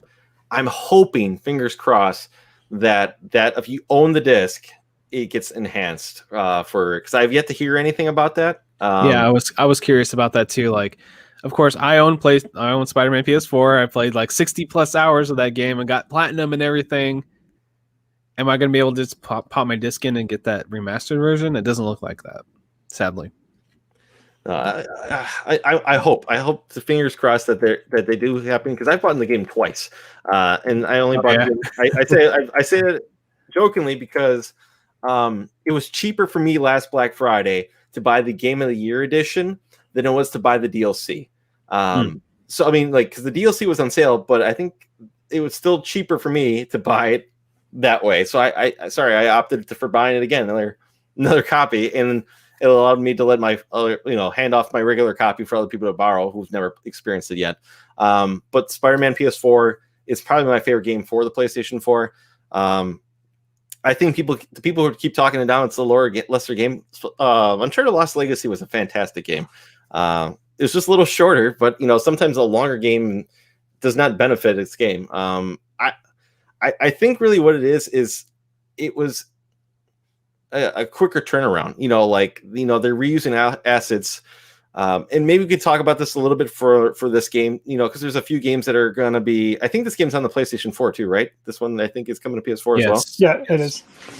So there's a few games like this and Horizon that will be both. That's because like these games, like, you can reuse assets. We come from a time when the PS3 where Uncharted had 3 sequels, and these consoles had multiple sequels because they were just reusing assets and everything. Well, these games like Spider-Man and, God of War, they took like, 6-7 years to develop. That's a console generation. So like, just to throw that away, basically everything you work for when you can make sequels and enhance what you've probably already made, like things you couldn't do because of hardware limitations with the PlayStation 4. Now you can do, and I'll give you an example. One of the games coming up is Devil May Cry 5. There's 3 different options, playing styles for the PlayStation 5 version of the special edition. There's 4K with ray tracing, 30 frames per second. There's ray tracing 60 frames per second. That's at 1080p. And then there's no ray tracing 1440. And it's 120 frames per second. Oh, yeah. So there's things you couldn't do on the previous console, but now you can. So I know a lot of these games kind of look like current gen games, but now they can do more things. It's going to take a few years for these consoles to take full advantage of what these new hardwares they can do with the SSD. So you take what you learn from the previous generation, and for the first couple of years, we're going to see really fun games that haven't taken advantage of it. I don't know. It's just something to think of, because like these games, I mean, I don't know. This looks awesome. So I don't know. I'm excited for it. If I can get a place, I will hold off probably playing for it until I get a PlayStation 5. I've tried to pre-order a PlayStation 5. If you were started here, if you go back all the way to the beginning of the show, I was live trying to buy it on Walmart as it went live at 8 p.m. Central. And it's in my cart, as you've seen. And once I hit checkout, it said it was sold out within 2 minutes. So anyways, yeah, I'm all about getting a PlayStation 5. And this would have been one of the games I purchased with it. But I'm going to have to keep trying for the time being. I don't know. I don't know. This is probably the most hyped game for me coming out right now for the console. But I don't know. Anything else to say about Spider-Man?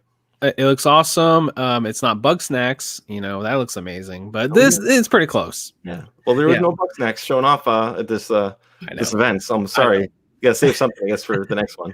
Yeah, true. I'm just joking around, but yeah, this looks awesome. Like that's probably my favorite game on the PlayStation 4, Spider-Man. Like honestly, for me, I know a lot of people will say God of War or something like that, but from fun factor alone, it's Spider-Man. So more Spider-Man, just put it in my veins right now. I'd play if this was out right now. I'd be playing it instead of being on here.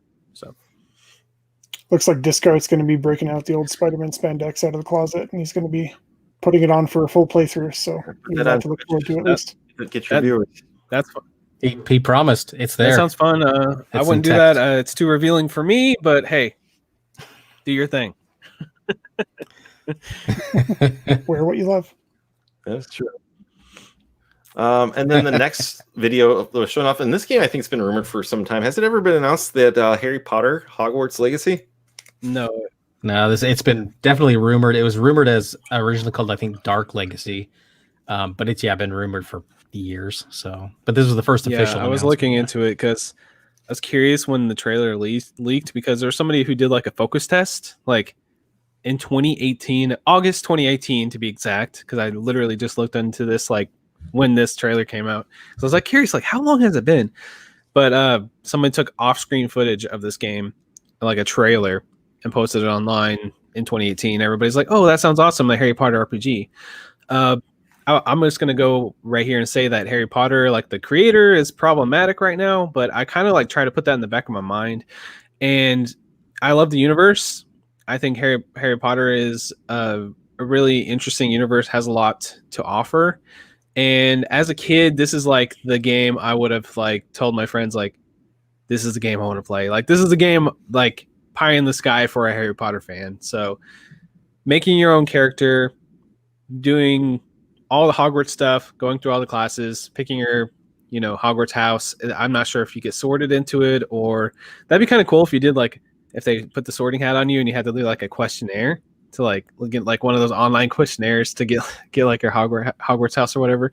I don't know how it's actually going to work, but like say like you get Hufflepuff or Gryffindor or whatever. And then you got to do like all the classes. And then after you finish your like tenure at the school, you go through in the world and become some kind of, I don't know. It's kind of vague, but they're like, you get to do more than just being Hogwarts, And they show a lot of really cool scenery here, like going to Hogsmeade and flying Griffin. What's that? What are the names of those buckbeak things? I can't think of it right now. But you fly the creatures and you do the thing that's Harry Potter, and you wave the wand and do magic. It looks fun. It does. This reminds me of all the things I liked most about Fire Emblem Three Houses. I thought I would hate like the academic piece, like gardening and getting along with people and training, and then finally being let free of the university or whatever I was in. But I mean, totally different aesthetic, different world. But I could totally see myself liking this, and I'm not a huge Harry Potter guy. And of course, I'm like perfectly in the like age group where like I perfectly grew up as the books came out, type of thing. Yeah. So sure. I really love the universe, and I read all the books as they came out, and I think that's going to be a really great game. And the thing they did confirm that it's not an MMO, it's a single player RPG where you have your own character and you level up and do your thing by yourself. It's not like an MMO where you go and there's 20 other Hogwarts students that you're talking to. It's your own experience in this world, which I think is really important to talk about right up front, because a lot of people are going to see this and think, oh, is this just like another WoW or another, MMO style game? It's not. It's like a single player, do your own thing and become your own wizard, which I'm pretty into. I'm going to buy it day one, and I think that my significant other is going to love it too. Sierra, she's going to love it. She's even more of a Harry Potter fan than I am. She always jokes that I'm in a Hufflepuff house, and I'm like, I kind of get what you're saying, but I don't know why that's funny. Go ahead and laugh at me, I guess. But yeah. So, yeah, I think it's going to be a great time.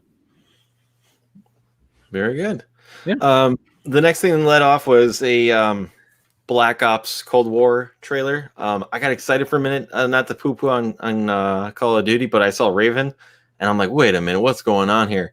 Because that's a Wisconsin-based studio, and in the past they've worked on Ultimate Alliance, and they did a few. I know another. Riddick. What's up? Chronicle Riddick. They do Chronicle. I never played that one. I like the Wolverine game from that generation too. Like they have a few games that I'm like, all right, Raven, let's go. But I remembered that they've been working. They've basically dropped making their own games now and just work for Activision and do Call of Duty games. But I mean, it looked good. They announced that there's the beta. I think starts tomorrow. Yeah, it's an alpha, but it's basically a buzzword. You get to try the game early. And it's like basically in a couple weeks. I'm going to say I'm a huge fan of Call of Duty. Black Ops is probably my favorite offshoot of Call of Duty. And they always nailed the multiplayer. The guy that leads that studio, like the actual multiplayer section, David Vonderhaar, is really into balancing the gameplay, making it fun for everybody, even noobs or people who are really into it. I feel like they do a really good job every time they put out a Black Ops game. So this will probably be one of those ones I pick up with the console when I buy it to play. So, is there two editions, or is it like, I know it's $70, right? Remember they had very confusing things where it's like you could buy it for PS4 and then you could play it on PS5, but if you bought the Xbox, there's no Xbox One edition. But if you buy it for the Xbox Series X, you get the disc for the Xbox One. It's a real cluster for this one. I don't know. I'll just pull out my abacus, start doing math, like try to figure it out, and eventually I figure it out. I don't know. It's ridiculous. I feel like they try to make it almost too confusing. So you try to buy the most simplest option. You know what I mean? And I don't know. The trailer they showed here was campaign, and it was really high octane. It did actually remind me a little bit of Fast and the Furious, like going through this thing. You're trying to get to the thing, and you're killing a bunch of dudes. On Fast and Furious, don't kill a bunch of people, but you know what I mean. I thought it was cool. You're right about the little RC car, which got me excited too. I'm like, man, this part looks so dope. Why don't I want more of this? Basically, make a game of the little RC racer. They've had the RC car since like Black Ops 1, and I feel like it's their signature thing. They always put in a Black Ops game, so it's cool. And to follow that up, they went with the game that I'm looking forward to. It comes out in 2021. They showed off Resident Evil Village, which, it kind of bothers me a little bit. I mean, it's in continuation of Resident Evil 7, which I loved. Absolutely loved Resident Evil 7. And this is a sequel to it. But it's teased as 8, but Capcom has said it's not 8. So, I mean, they're saying it's its own separate game. And that is Chris Redfield. If you've played Resident Evil 7, you know that's Chris Redfield. But it's also Eli from 7 is still the lead. That's why it's in the first-person view that's how 7 takes place as opposed to the other previous numbered games. I just don't get why they still tease 8 with the Roman numerals when it's not supposed to be 8, according to Capcom. That's a little confusing. I don't know why they're doing that. But I'm excited for this game with the witches and the werewolves, and it's a different atmosphere for another Resident Evil game. That's what I loved about 7. I don't know. There is a VR mode, I believe, coming for this.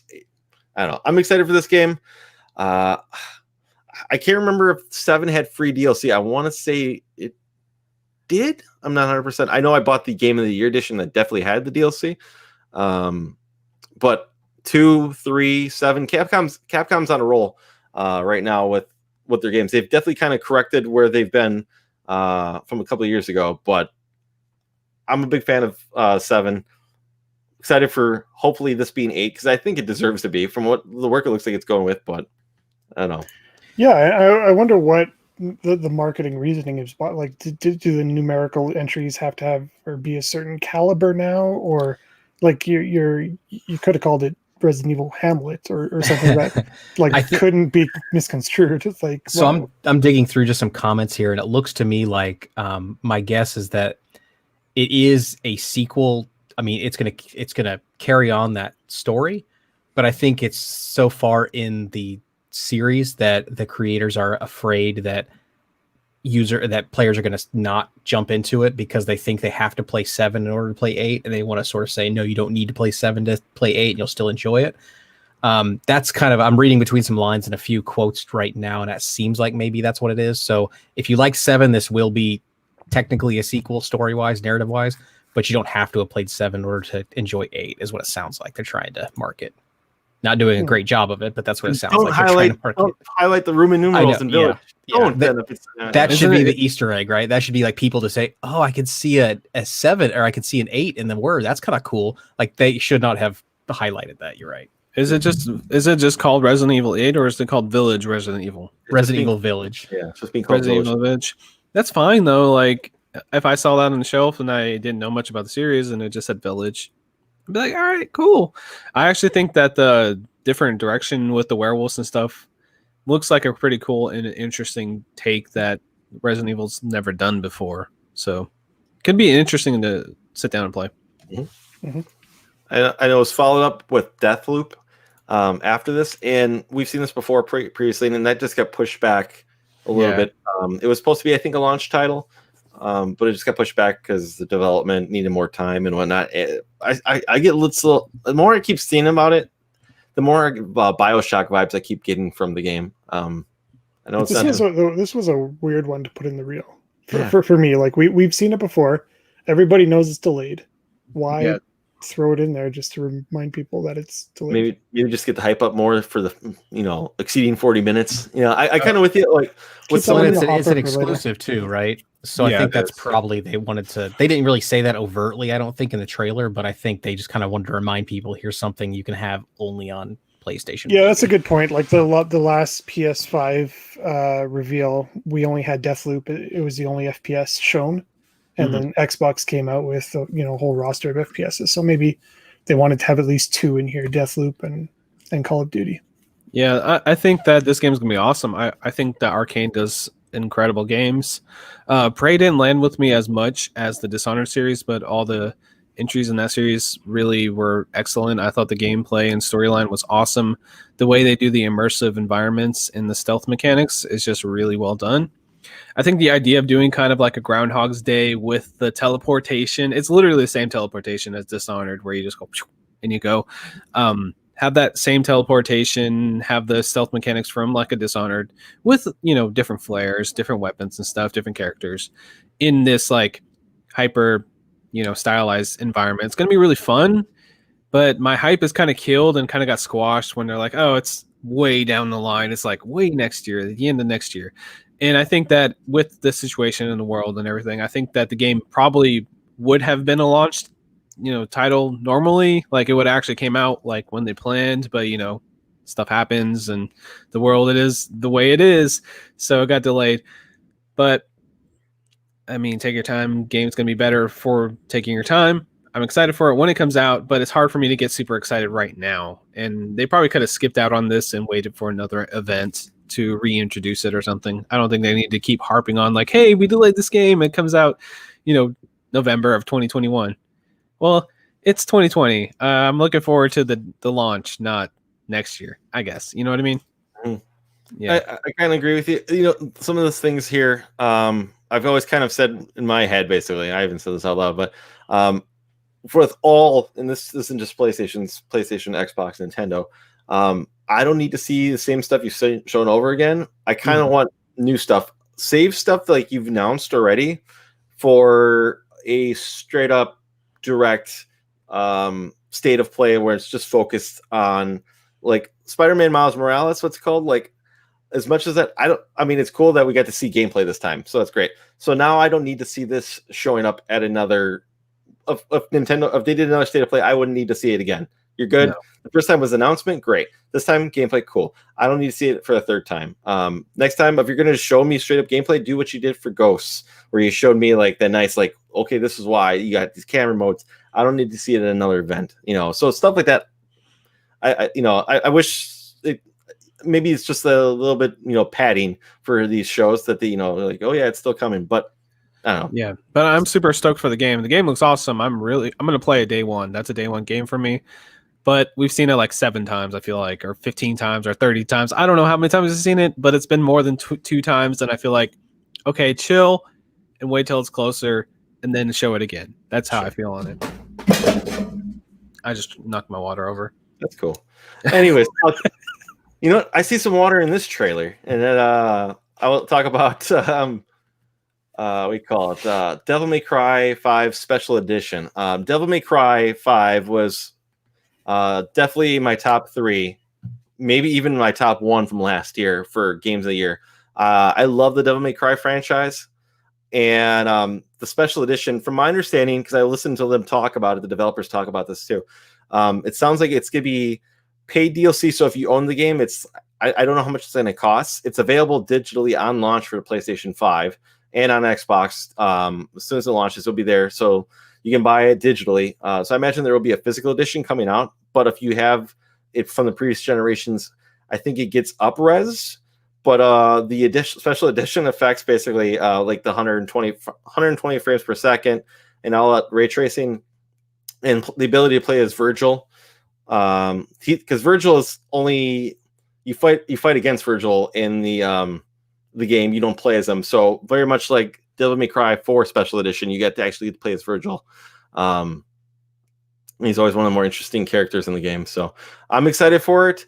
I probably will hold off for a physical release. I'm waiting to see what that comes up before I dive into maybe paying for the DLC. I got a funny feeling, especially when it's billed at the end of this trailer, that available digitally on launch makes me think there's going to be a physical edition down the road. You know, it's just maybe because they're like, oh, we're going to have this done just in time for launch. But I love this game. I can't speak for it more highly enough. It's cheap so if you're just curious about playing it, you know, you could probably get this for less than $20 now. It's on Game Pass. It's on Game Pass right now. Play it. It's a fantastic game. Yeah. So I fell off of Devil May Cry after 2 or 3. So is this the remake, or is that 4? Like, do I have to play 4 before I play this one? You don't need to play any of them to play this one. Basically, in my opinion, Devil May Cry 1 and 2, like if you probably fell off of 2 because 2 is terrible. That's the one, like, I would not speak for any of it. It's one of those ones where the people who work at Platinum and worked for Clover didn't work on that one. So it was kind of like Capcom passed it off to their other team, and I don't think it's a very good game. It's very, I don't know. It's not the same game as the first game, but then the third game, they kind of just went all out. I would recommend if you wanted to play anyone before this one, you play 3. I think 3 would be much more impactful for story-wise. Even the story isn't like, oh my god, this is like an amazing story. It's just kind of a goofy, fun game where you're just hacking up demons, with swords and unlimited ammo, basically. So it's, if you're a fan of that Nier Automata, Bayonetta style type of game, it kind of really starts with 3. Going forward with that. Or so if you like that hack and slash, I speak very highly of 3. But I don't think I told Musty he can just start with 5. If you just want to start at a starting point, 5 is a great place to start going, because like I said, the story to me is not like overly impactful, but if you were going to start at any place, 3 would probably be a place to go, because that's also a prequel where it takes place before the first game. So if you're ever interested in the Devil May Cry series, I would say start with 3. But I think Dean, you mentioned kind of an offshoot or reboot, but I think wasn't DMC sort of it was an attempt at a reboot or something like that. It was developed by Ninja Theory and nobody really liked it. So that might be kind of what you're thinking of, Dean, in terms of like there was like an offshoot somewhere in there, but I don't think it's canonical or anything like that, right? Like it's not part of the main line. So yeah, it's that was definitely an attempt. I don't know if it was because they were just trying to look to revamp. There's definitely a point in time where Resident Evil became kind of like trying to go for that Call of Duty market, where they were trying to change a lot of their games, and Devil May Cry kind of fell into that market too, where they're trying to make it more, I don't want to say edgy, there's stuff in that game where it's just like, a piece of pizza's covering Dante's junk, like stuff like that. I'm like, some Fox News parodies in it, and I don't know. It's kind of like, I don't know. It plays well. I just didn't care for the story. Like, to me, it lost what makes Devil May Cry fun for their stories. I don't know. But yeah, and then after it, I'm not sure what. sorry, I lost the abbreviation. There was a Five Nights at Freddy teased security breach. I've never played a Five Nights at Freddy's game, but there was a point a few years ago where there was like one release like every 6 months, right? So I'm curious because we didn't see gameplay. We just kind of saw like a teaser where they pulled back the camera here. I think this game might already be out. To be honest, I think it's coming to PlayStation, but I think it's already been out on PC because Funko's been putting out toys for it for quite a while now. So I just want to say that I think the person that does the graphic design for the logo needs to make a new logo. It looks really terrible. That's all I'm going to say. Very good. It just says TBA for release, so I don't know if that's only for PlayStation or whatnot, but I don't know. Go ahead, Josh. Sorry. I was going to say that might have been mean. I don't know. I'm sorry. Okay. The next game that caught my eye while watching this via the meeting going on was Demon Souls remake, and maybe thanks to the Cartridge Club for playing Bloodborne. It definitely got my interest more into the series here. I know Mark, Game Buzz Mark, he's a huge fan of this. This is his favorite game, I believe, on the PS3. And I mean, like, I love seeing the comparisons now for what the PS3 game looks like compared to this remake. And it's like a whole other world, basically. The animations for, like, I know it's coming up here, like, you see him running. To me, like, that like stood out instantly. I'm like, to me, I almost felt like next level, next gen gaming right there. Just the animations of the character running, not just the straight, like arms to the side. You'll see it coming up here, but I don't know. My only gripe against maybe people will say like, oh, that's just part of what FromSoft is. Like, I don't know. To me, like the animations right here, the running is like, Bluepoint's awesome, man. Like Bluepoint does some of the best remakes and remasters. That's kind of their forte. They did the Shadow of the Colossus remaster, of course, and then they did the Metal Gear Solid remasters for the Xbox. They've done a lot of stuff, and I think that when they take something under their wing and they actually try to basically do a remake, especially the Shadow of the Colossus remake, that just blew me away because that's one of my favorite PS2 games, and they just brought it to the next level on the PS4. And I think that's what they're trying to do here. The next level of Demon Souls. If you did a side-by-side comparison, what the gameplay looks like, it's going to be the similar bosses, similar bad guys, but it's going to look like you kind of remember it. Like, I know that somebody's going to be playing this and think, oh, this is what I remember this game looking like. And then you go back and look, and it's going to look way, old school compared to what they're showing here. And I'm not a huge Dark Souls or Souls fan, or that's not really my style of game. I always end up bouncing off of them after a while, but I know there is a huge group of people that are just like frothing at the mouth of this, and it's a launch game, which is even more awesome. Not only people who've played it, but people who were meaning to play it but never got around to it. Like myself, I really enjoyed Dark Souls. I never got around to Demon Souls, and it looks like Discard is in the same boat. He says, I'll be playing this for the first time on the PS5. So that's pretty cool that it's not only exciting, veteran fans, but also people who, like me, who have always wanted to give it a try but didn't want to go back to the PS3. And I've heard from multiple Souls fans too that this is like their favorite game in the series too. So it's that my only gripe against, and I've only played Bloodborne, truly played Bloodborne, is I hate not knowing where I have to go. Like if I have like a set direction point, I'm like, all right, good. I'm willing to put up with all this stuff and I'll learn it, but I hate having to explore. So I hope, although if I have to use a walkthrough like I had to for Bloodborne, that'll I don't say it will crush me, but it definitely like hampers me a little bit. I just like not having to freak out because I'm gonna get killed. I'm in the wrong area, and I'll point back this to Demon Souls, to Dark Souls 2. I remember when I started that up blind playthrough. I was just getting completely owned, and people were telling me, you just committed to a new game plus. I'm like, what? They're like, yeah, you submitted to this one statue, and that turns the game in automatically a new game plus. I'm like, well, how do I know that? I guess that's part of the series where some people love that about it. But I don't know. It looks fantastic. I am excited for it. Where if I'm lucky enough to purchase a PlayStation 5, I probably would pick this up with Miles Morales because it looks awesome. Josh, is there a multiplayer aspect to this, like in Dark Souls, where you leave? Yeah, there definitely is. You can kind of see it in the trailer with like the marks on the ground if you look carefully. Okay. Where I don't know if you can summon people in. I actually don't know much about it from that aspect, but I definitely know there's messages because you can see the little like blood stains on the ground, like Dark Souls has.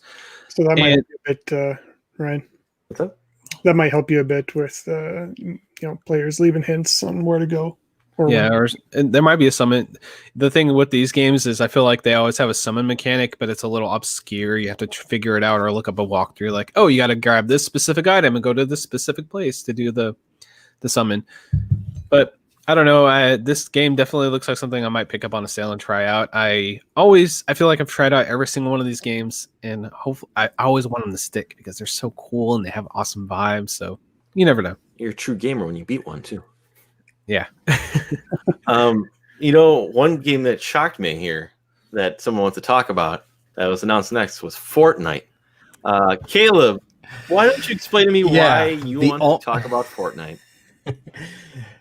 I'll make this quick. The only reason I wanted to bring this up is because I thought it was an incredibly smart marketing move, given all of the drama between Epic Games and Google and Apple right now. So for those who don't know, Epic violated the terms of both Apple and Google, although maybe just Apple. I'll stick with Apple because I know that for sure. Violated the terms of service with Apple's Play Store and got kicked off the Play Store, so you can't play Fortnite on Apple devices right now, nor on Google devices, I think. But I think that's like a separate thing. And so I thought it was just a really smart move for PlayStation to say, hey, don't worry, we're still cool with Epic, and on your PlayStation 5, you can play Fortnite. It was just a very smart move because everybody knows what Fortnite is. It's not like this was some reveal, but it's just a smart marketing move, and I just wanted to call attention to that. I bought a Batman skin in Fortnite not too long ago, and I play Fortnite a few times a month, I would say, and I still enjoy it. It's a good game that I feel like it's a little overhyped, but it's a good game. So, and I have a Batman skin, and I was frustrated. This is a stupid tangent, but when you run, the freaking cape sticks up like freaking straight up, and it looks really awkward. And I'm like, I spent money on this. Why did I buy this? And I felt kind of stupid. But then I will probably never take it off and always use the Batman skin. Anyway, we can move on. Sure. And I'm gonna pull up this trailer real quick here because PlayStation is kind of now changing. At least it's a benefit for PlayStation 5. I wish it would translate to 4 as well. But they're changing how the benefits for what's that, Josh? It was going blurry, so I put my hand to. I'm sorry. So what's called? They announced a change to PlayStation Plus. It's called the PlayStation Plus Collection. So essentially, games that were like the heavy hitters, the console sellers for the PlayStation 4, games that probably were the free game that you get with Plus, and if you missed out, they're going to be available here. I don't know. It's kind of. I've heard some people compare it to maybe a Game Pass thing, like Counter, where I don't know exactly how many of them are launch. I didn't see quite. Is this the list right here, Dean? This God of War, Bloodborne, Monster Hunter World. That's the full list. Well, I do disagree that it's a Game Pass competitor. I do disagree with that. So for somebody who doesn't play Game Pass like me, why wouldn't it? Not quality wise, but service wise, what makes it different? Okay, this is basically just an add-on. It's not really like a full service because Game Pass is 100 to 150 games, right? You can just the free library.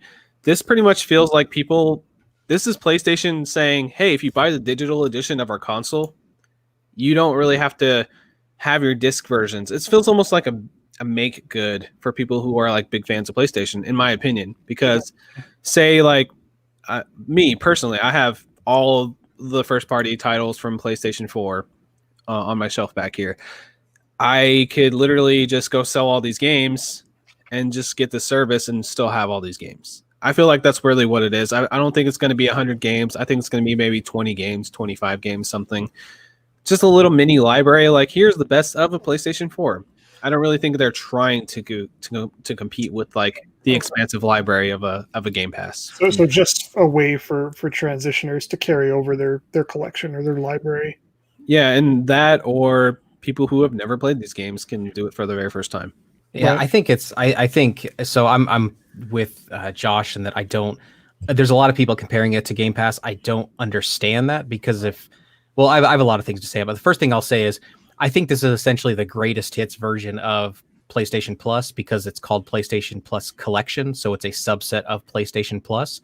So I think I don't think it's like a PlayStation Plus replacement or anything like that. I think it really is just a subset of games, and I think it's probably games that will stay on the service like kind of indefinitely. So it's like when a game hits greatest hits status, it gets put in the PlayStation Plus collection or something like that. Yeah. But the reason why I don't understand like all of the miscommunication is because if you take the different services, you've got Game Pass, which right now has what Josh said, 150 games on Game Pass. And from my understanding, those are all downloadable.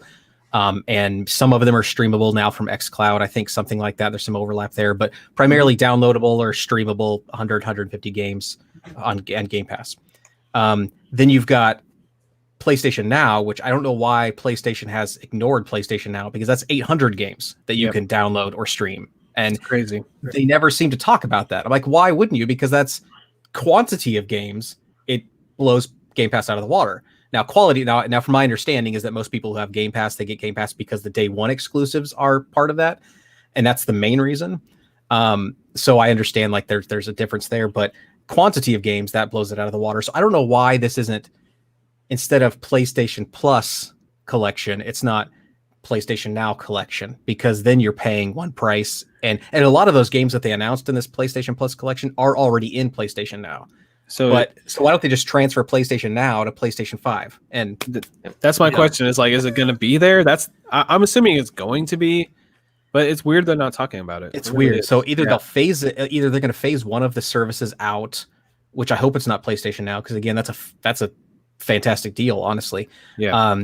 So there's that, and then you've got 100 games on Game Pass, 800 on PlayStation Now, and only like I can't go 2 hours without saying it, but Stadia, there's like 26 you can get for free on Stadia if you subscribe, and then I was waiting for the Stadia poll. It'll come up. Yeah, I was waiting for it. So there's all these different services out there, and so if anything, it's I don't know, it just doesn't make sense to me that PlayStation does not promote PlayStation Now. I don't get it. And I think maybe part of it is that there's no new, like every month there's not like a scheduled cadence of new games coming to PlayStation Now, which to me sounds like that's what PlayStation Plus collection is anyway, because these are all dropping at once.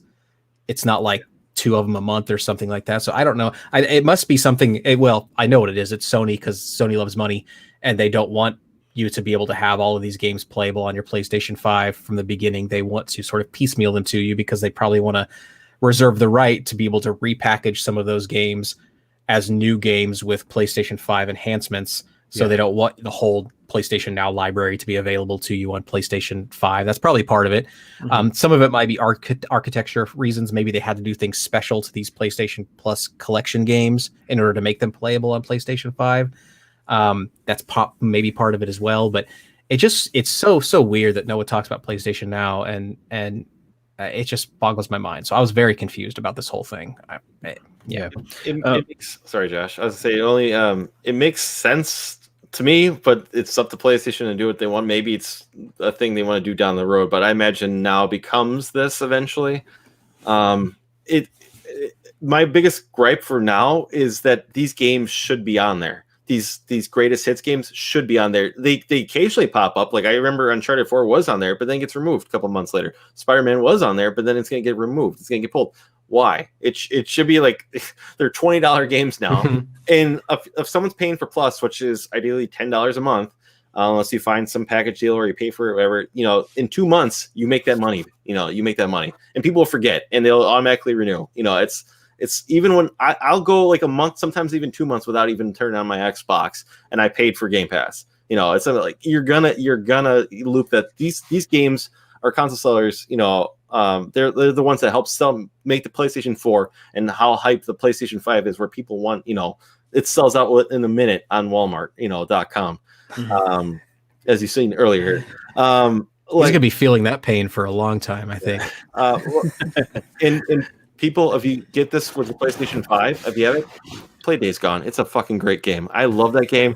They got shit reviews at the beginning. They fixed the issues with the glitches. It's so good. I cannot speak highly of that game. I platinum it. I love that game. And it sold 10 million copies, so it's going to get a sequel. So, anyways, just want to say that because I don't think people talk enough about Days Gone. That's the game I saw on this list. I'm like, hey, maybe I'll finally play Days Gone. So, hey, but I do agree with you guys. It is really confusing, but I do see them adding more to this later. It's kind of like a nice additive thing to PlayStation Plus. They can say, here's the PlayStation Plus game of the month. Here is another game you're going to get, and we're going to add these 2 games to the PlayStation Plus collection, and then they can add like Ghost of Tsushima, whatever.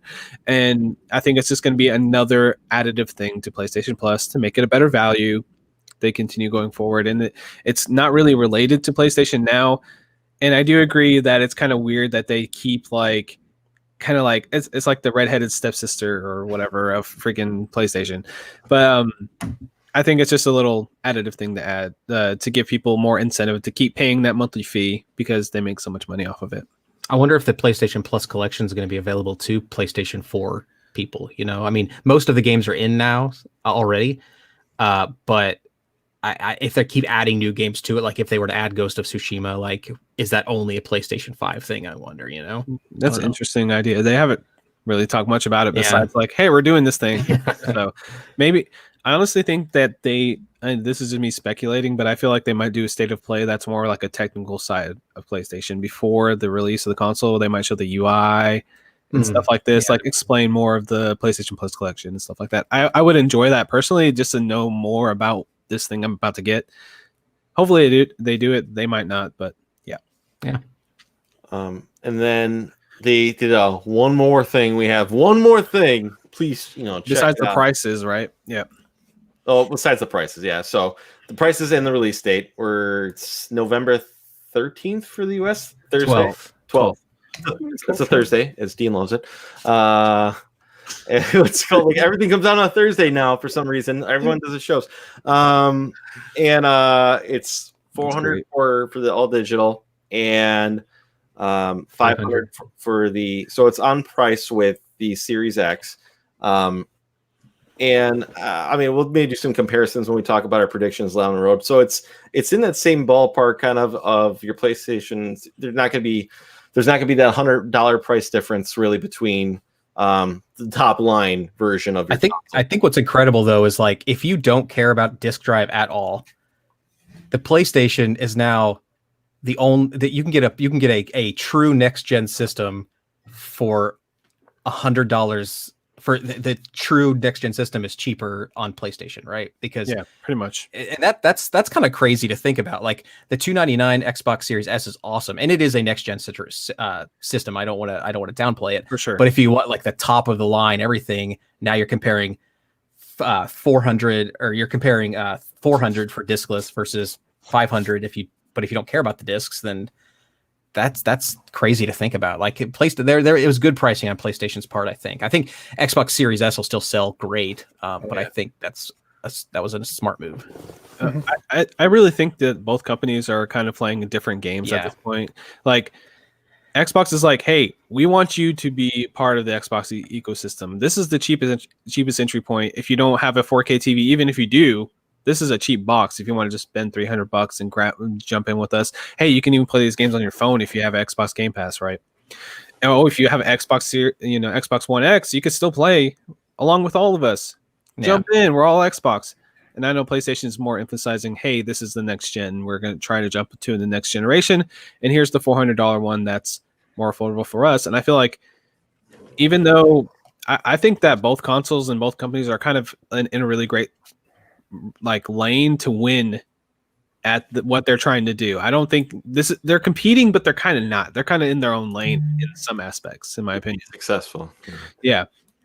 So of course, then the last thing they did, we have one more thing, and to me, I think this made the show strong, is what it was, because that they revealed God of War 2, or God of War Ragnarok, as they're talking it.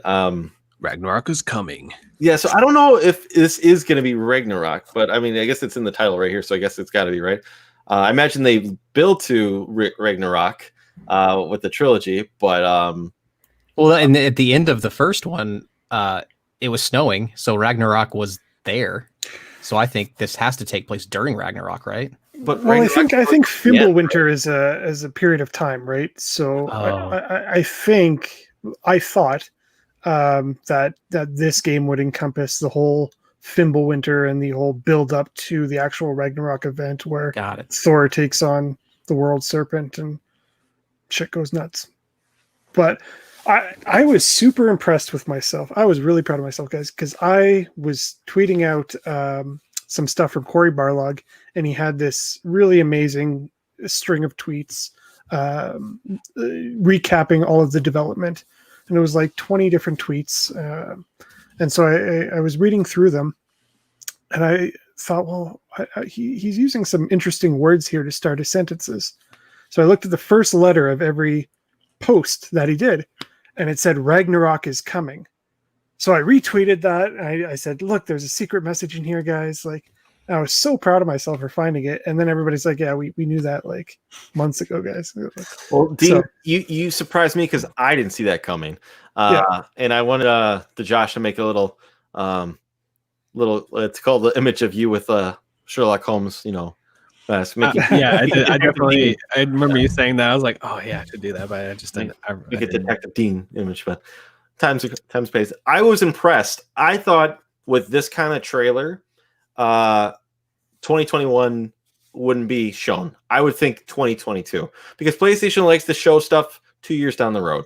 So like, and it works for them saying, okay, well, you know what? I'm getting it, and it's gonna be there. You know, I'm getting it, it's gonna be there. That they do this because they did with Spider-Man. They do it for a lot of games. And like Death Stranding had like a 5-year tease. So it's kind of like, but to see 2021 next year, which I can see getting pushed into probably early 2022 with how this year's been. But I'd imagine with not seeing any gameplay, like that's the only reason why I say like, well, there's no gameplay here. So why are you saying 2021? Maybe it's the big fall game. Maybe they save it for next year's E3 because you got to save something, or you save it for the Game Awards.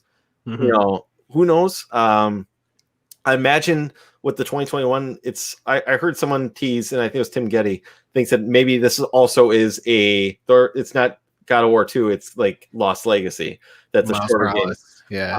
But I come back to how Uncharted was, how Uncharted 1 and then Uncharted 2 and Uncharted 3, you got 3 within one generation because you reuse the same assets over and over again.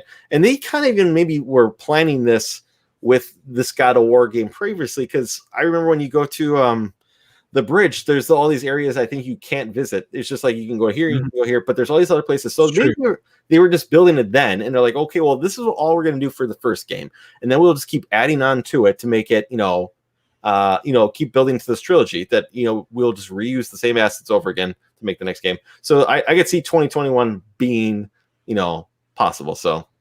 Yeah, it's not only the assets. Like if you watch Raising Kratos, which is a really good documentary on God of War, I mean, they've had the storyline planned out for a long time, and they actually had to downsize or downscope the first game pretty drastically because it wasn't focusing enough on the father-son relationship between Atreus and Kratos. So I wouldn't be surprised if, like you say, a lot of those, like those Vanaheim and Asgard and Svartalfheim. What are the dwarf place? The three realms anyway that you don't go through. I wouldn't be surprised if those had already been modeled and mocked up, and they're just putting some polish on those because they knew they were going to have a sequel or a trilogy or whatever the story arc looks like. So yeah, I'm not as surprised about 2021. I'm not either. I knew they had this in the planning. They weren't waiting to see if it was going to be successful. But it'll be interesting to see, because I think this captures a lot of the same audience as Horizon Zero Dawn. So it'll be interesting to see how they space that out, which is why I think this is going to be toward the end of the year. Because Horizon, Sorry, I'm just gonna like say this. This is crazy. Like, is this the Switch lineup again, where they had like a big heavy hitters like every few months or every month?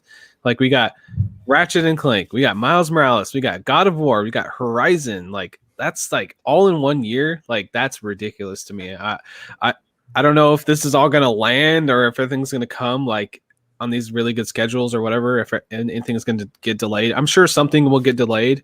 It's inevitable at this point. But right now, sitting here thinking like in the next year, I'm going to have these 4 just like AAA amazing PlayStation first party studio games. It's kind of awesome. I can't. It's important to have stuff. It's the long droughts kill you. The long droughts will kill you. You need to have, like if you can have that constant flow, like PlayStation likes to have 2-3 games out a year. Yeah. So like they need that to help sell their consoles. They need that. The long droughts do not sell the consoles. You have to when you have to start, third party helps you. That does, but you need the exclusives to sell your consoles. So going through these long droughts, in my opinion, they hurt your console more than anything. So it's important. I mean, it's why people are acquiring studios, because they need to have that constant saying, this is why you need to have PlayStation. This is why you need to have Xbox. This is why you need to have Nintendo. Well, my question for you guys is, do you think God of War Ragnarok is going to be a PlayStation 4 and 5 game, or do you think it's just going to be a 5 game? Because a lot of these games are both. I think Unreal 5 is what's going to draw the line in the sand for games that truly can't be compatible with the previous generation. And this whole thing has been confusing for me. Like the idea that Horizon and Spider-Man are backwards compatible with PS4 or forwards compatible, whatever. They're playable on both systems. Yeah, it's a complete 180 from the very direct and definitive messaging that we got the first reveal, the first showcase, which was, we believe that the PS5 is the place where you can experience next gen, and you can't experience it anywhere else except last gen.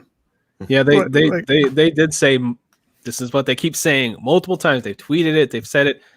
We believe in generations. We believe, but then they go, "Hey, you can also play that on the 4." Type of thing. So I don't know. I agree with you. Here comes my fanboy defending of it. My theory behind it is you have 100 million consoles sold for the PlayStation 4, and you want to keep selling more. Good luck. There's not 100 million PlayStation 5s out there, and as you saw earlier today, it's gonna be probably a hot item to get this Christmas season. So it's the build up to, you're gonna sell a lot more units selling it for both consoles. The other thing is, I think the dev kits actually went out earlier this year. So the benefits of a PlayStation 5 and what you can do with it, you're probably going to see for 2 years. So it's basically more like, can you get your game running on this console? So like I said, these games probably been developed, like maybe with the exception of Ratchet and Clank. I think that one's probably not on. That's a PS5 game, because that's what they keep pitching.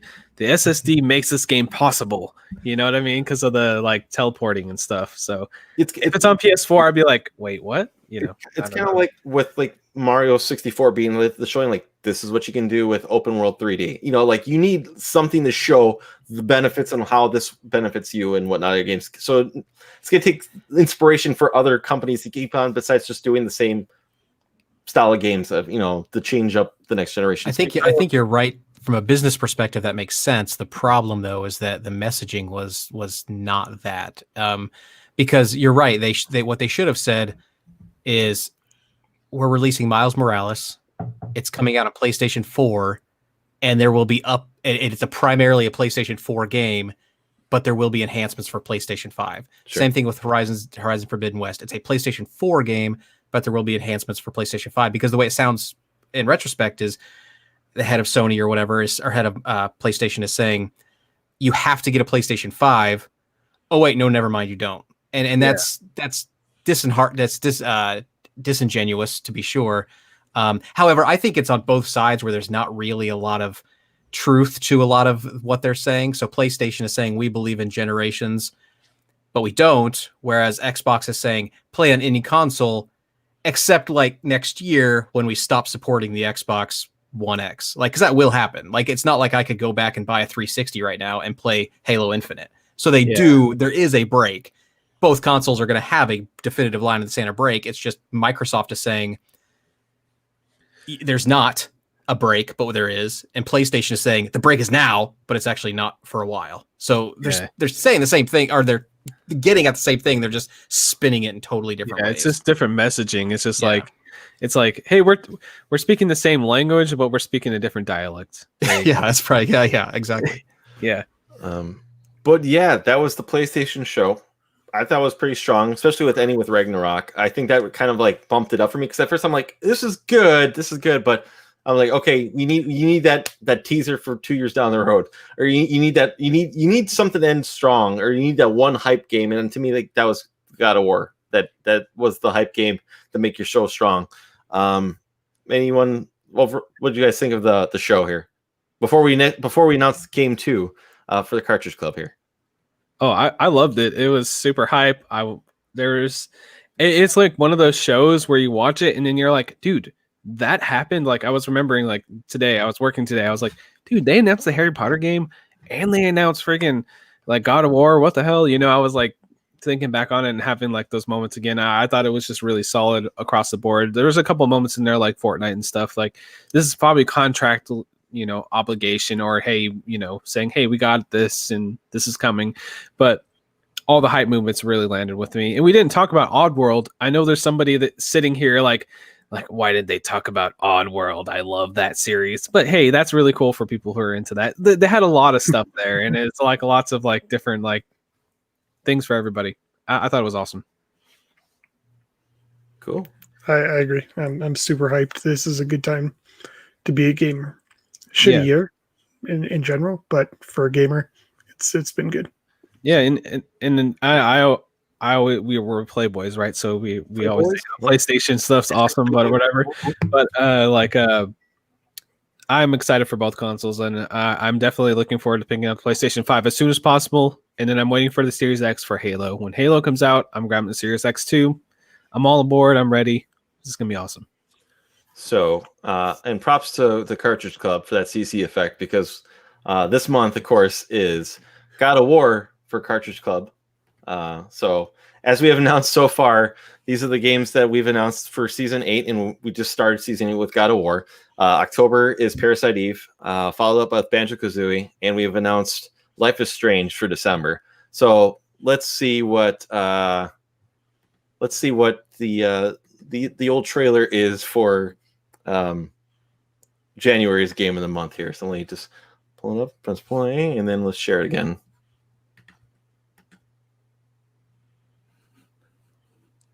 So we're going to go with one of Q-Dog's favorite games of all time. And that's the remake of Wonder Boy 3, The Monster Trap.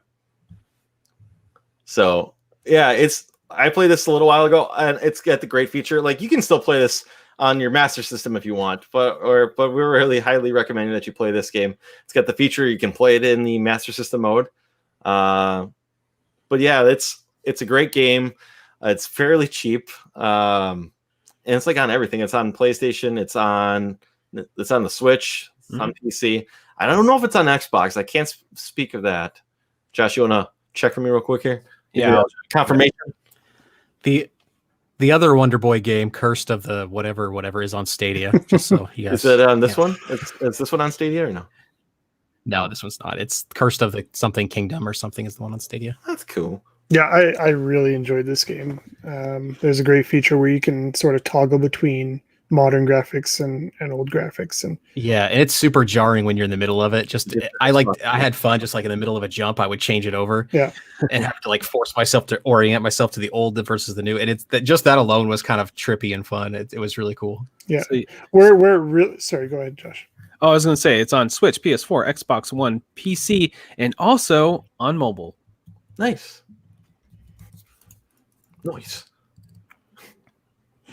Yeah, it's an awesome game. Where it really got fun for me is there's a point in the game where transforming becomes a little bit easier, a little bit more on the fly, and that is when I got really hooked on the game. Cool. So I know we covered a lot of that, but before we announce The third Cartridge Club game, I want to talk about future predictions because we're just about to start this this next generation consoles in a couple months here. Was it even maybe 6 weeks? I can't remember exactly because we're in the middle of September. Maybe it's exactly. Or just under 2 months. So I want to throw out if anyone has any predictions for the future here for these consoles. Does anyone want to start off, or should I throw one out there right to begin with here? Go ahead. Go for it. I'm gonna say right off the bat, I don't think the Series S is gonna sell really well, and I think it's gonna be gone within 2 years. I think it's gonna be gone, and I think Project X will be its replacement. I think by that point in 2 years, you'll see some kind of dongle or something for your television where you can play your Game Pass games or something that way. I think that's gonna be the replacement for it, or in the cheaper option, there will be probably within that time, the Series S will be then maybe the downgraded cheaper Xbox, and there could even be another pro version Xbox. So I'm assuming in 2 years that's going to be gone, with its replacement being Project X. I think that's what the streaming is for Xbox. I think they're just calling it cloud gaming now, right? I think they dropped like the X Cloud and all that. They just call it like cloud gaming, I think, or something very generic, if I remember correctly. Yeah, I mean, right. I'll look that up. I'll look that up to be sure. But that's my first prediction down the road here. I think it might just be xCloud actually, but you're pretty close. Yeah, I know right now they're having their things with iOS, and I really do think this is kind of spinning off of that. I think that we're going to start seeing smart TVs and phones being advertised having, Xbox Game Pass support.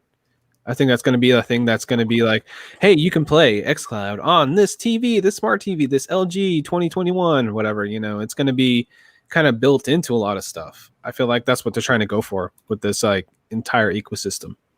Yeah, that sort of plays into my big prediction, which is I don't think, as much as I love PlayStation, I don't think Sony's going to survive this generation without a huge tonal shift of how they're marketing and what they're offering. And I sort of thought about that for a while. I think long term, Xbox is really going to drive the industry forward with something like Game Pass. I think Sony's been doing the same thing for a long time, and they've really honed their craft. They are very, very good at what they do in the console market, but they're super predictable, and they don't really take the same sort of risks that Microsoft or Nintendo have done. I'm convinced if we had lost the internet, if the internet just went away, Xbox wouldn't survive this generation at all. If you took out multiplayer and all the services that came along and it was just down to games, I think PlayStation would continue to surpass Xbox. But that's not the world we live in. I think the internet is pretty ubiquitous these days. Everybody has it. And I think that the same could probably be said for PCs. I think we're at a point where families are used to buying new PCs every couple of years. They're in most of the households. And so this is no longer a graphics war or a frame rate war or a memory war. PC's already won that. If that is your deciding factor of how you want a game, you need to go with PC. So it comes down to what are the games and what are the services? What's the accessibility? What are the conveniences? Because it wasn't too long ago, I could get off my couch, I could go downtown, go to the video store. It's a building like full of every movie I could imagine and get the latest blockbuster for like $2 and go back and watch it in high def in my house. And Netflix took that industry down. Not with better movies, but with convenience, right? And I think that as long as Xbox is going down the path of we're just going to make our games accessible everywhere, whether you buy our console or not, for a subscription, you don't have to get off your ass. I think that is the future, whether Sony or Nintendo like it or not.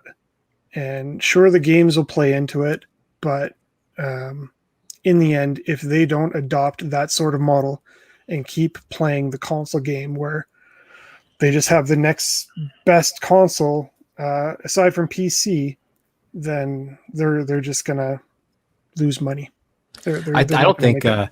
I don't think so. First of all, it's cloud gaming with Xbox Game Pass Ultimate is like the full name of xCloud now, which is a stupid long name. I don't know why they need to do that, but I don't think Sony's going to make a change until they have to.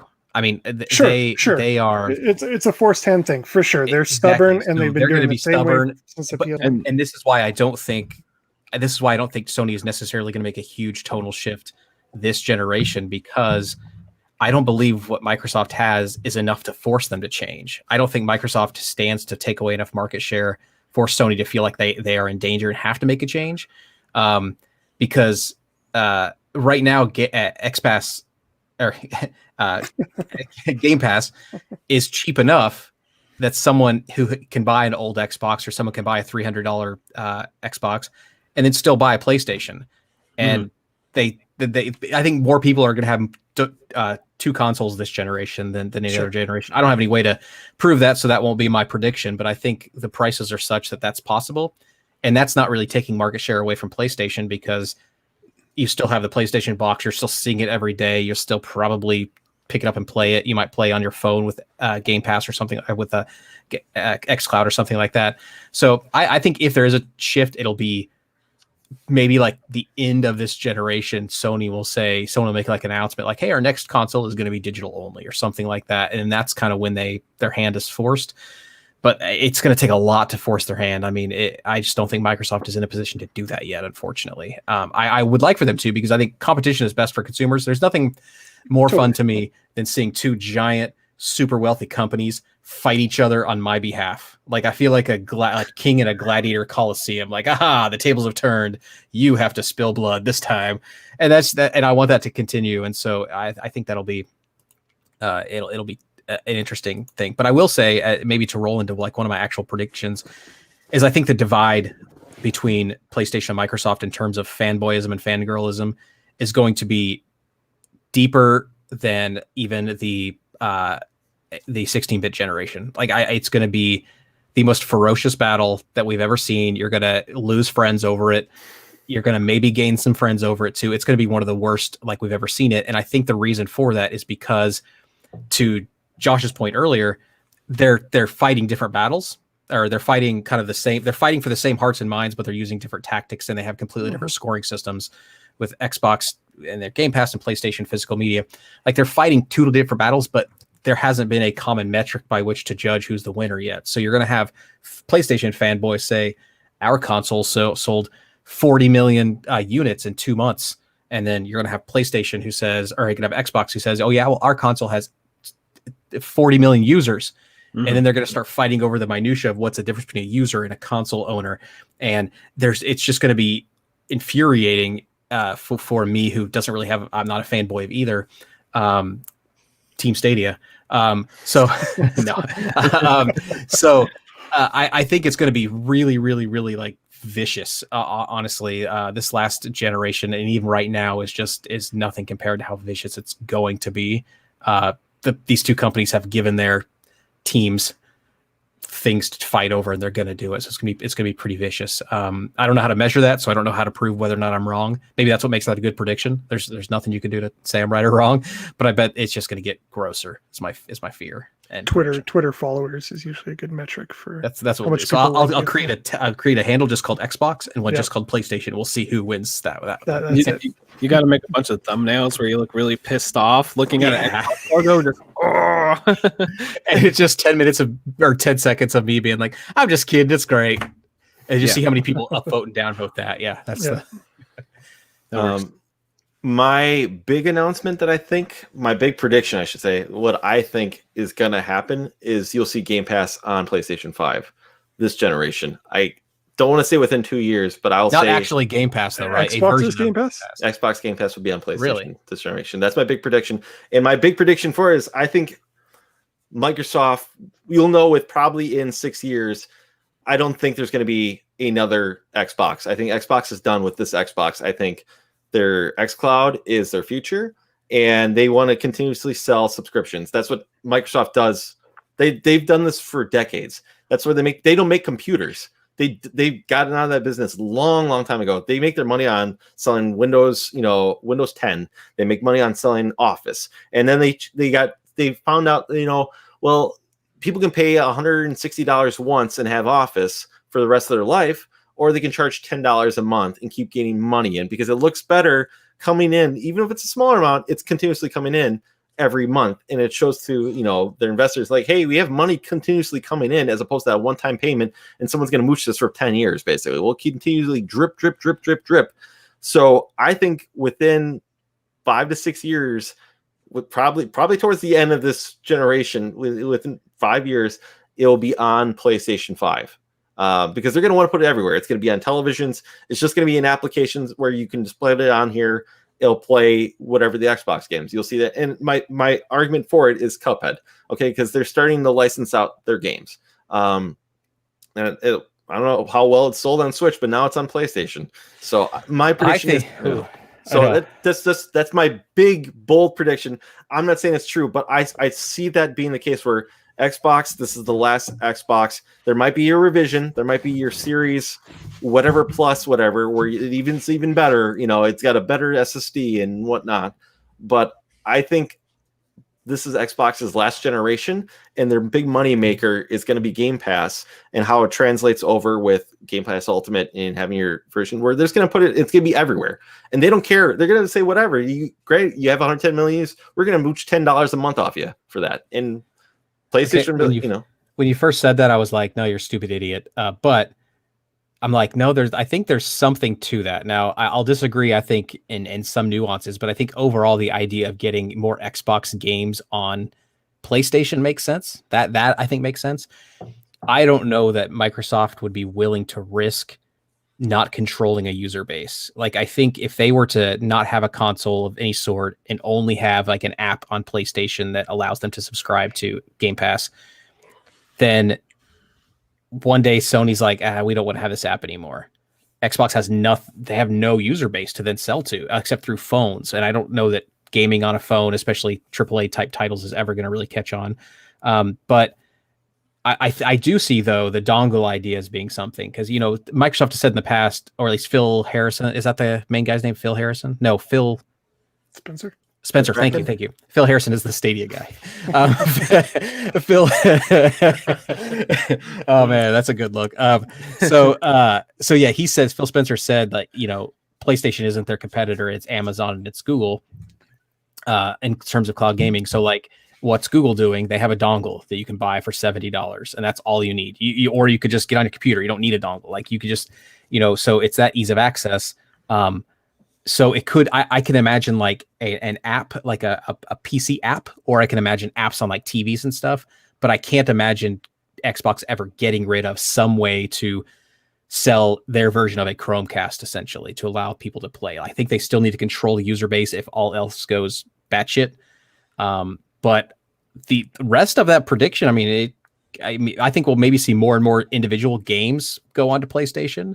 Maybe not the third party, maybe not the first party titles anytime soon, but like, the prediction in general kind of makes more sense than when you first thought it. And I was thinking in my head that you're an idiot, so I'm not thinking that anymore. So I'm very smart. I'm very smart. Go ahead. No, I was gonna say I could see it for sure. They definitely have a partnership with Nintendo, at least loosely so far. There's some marketing, Banjo-Kazooie and Smash, stuff like that. I could see them using that to be the first place that has, Game Pass. The first other console that has Game Pass would most likely be Switch, and I could see them doing that within the next couple of years. Yeah.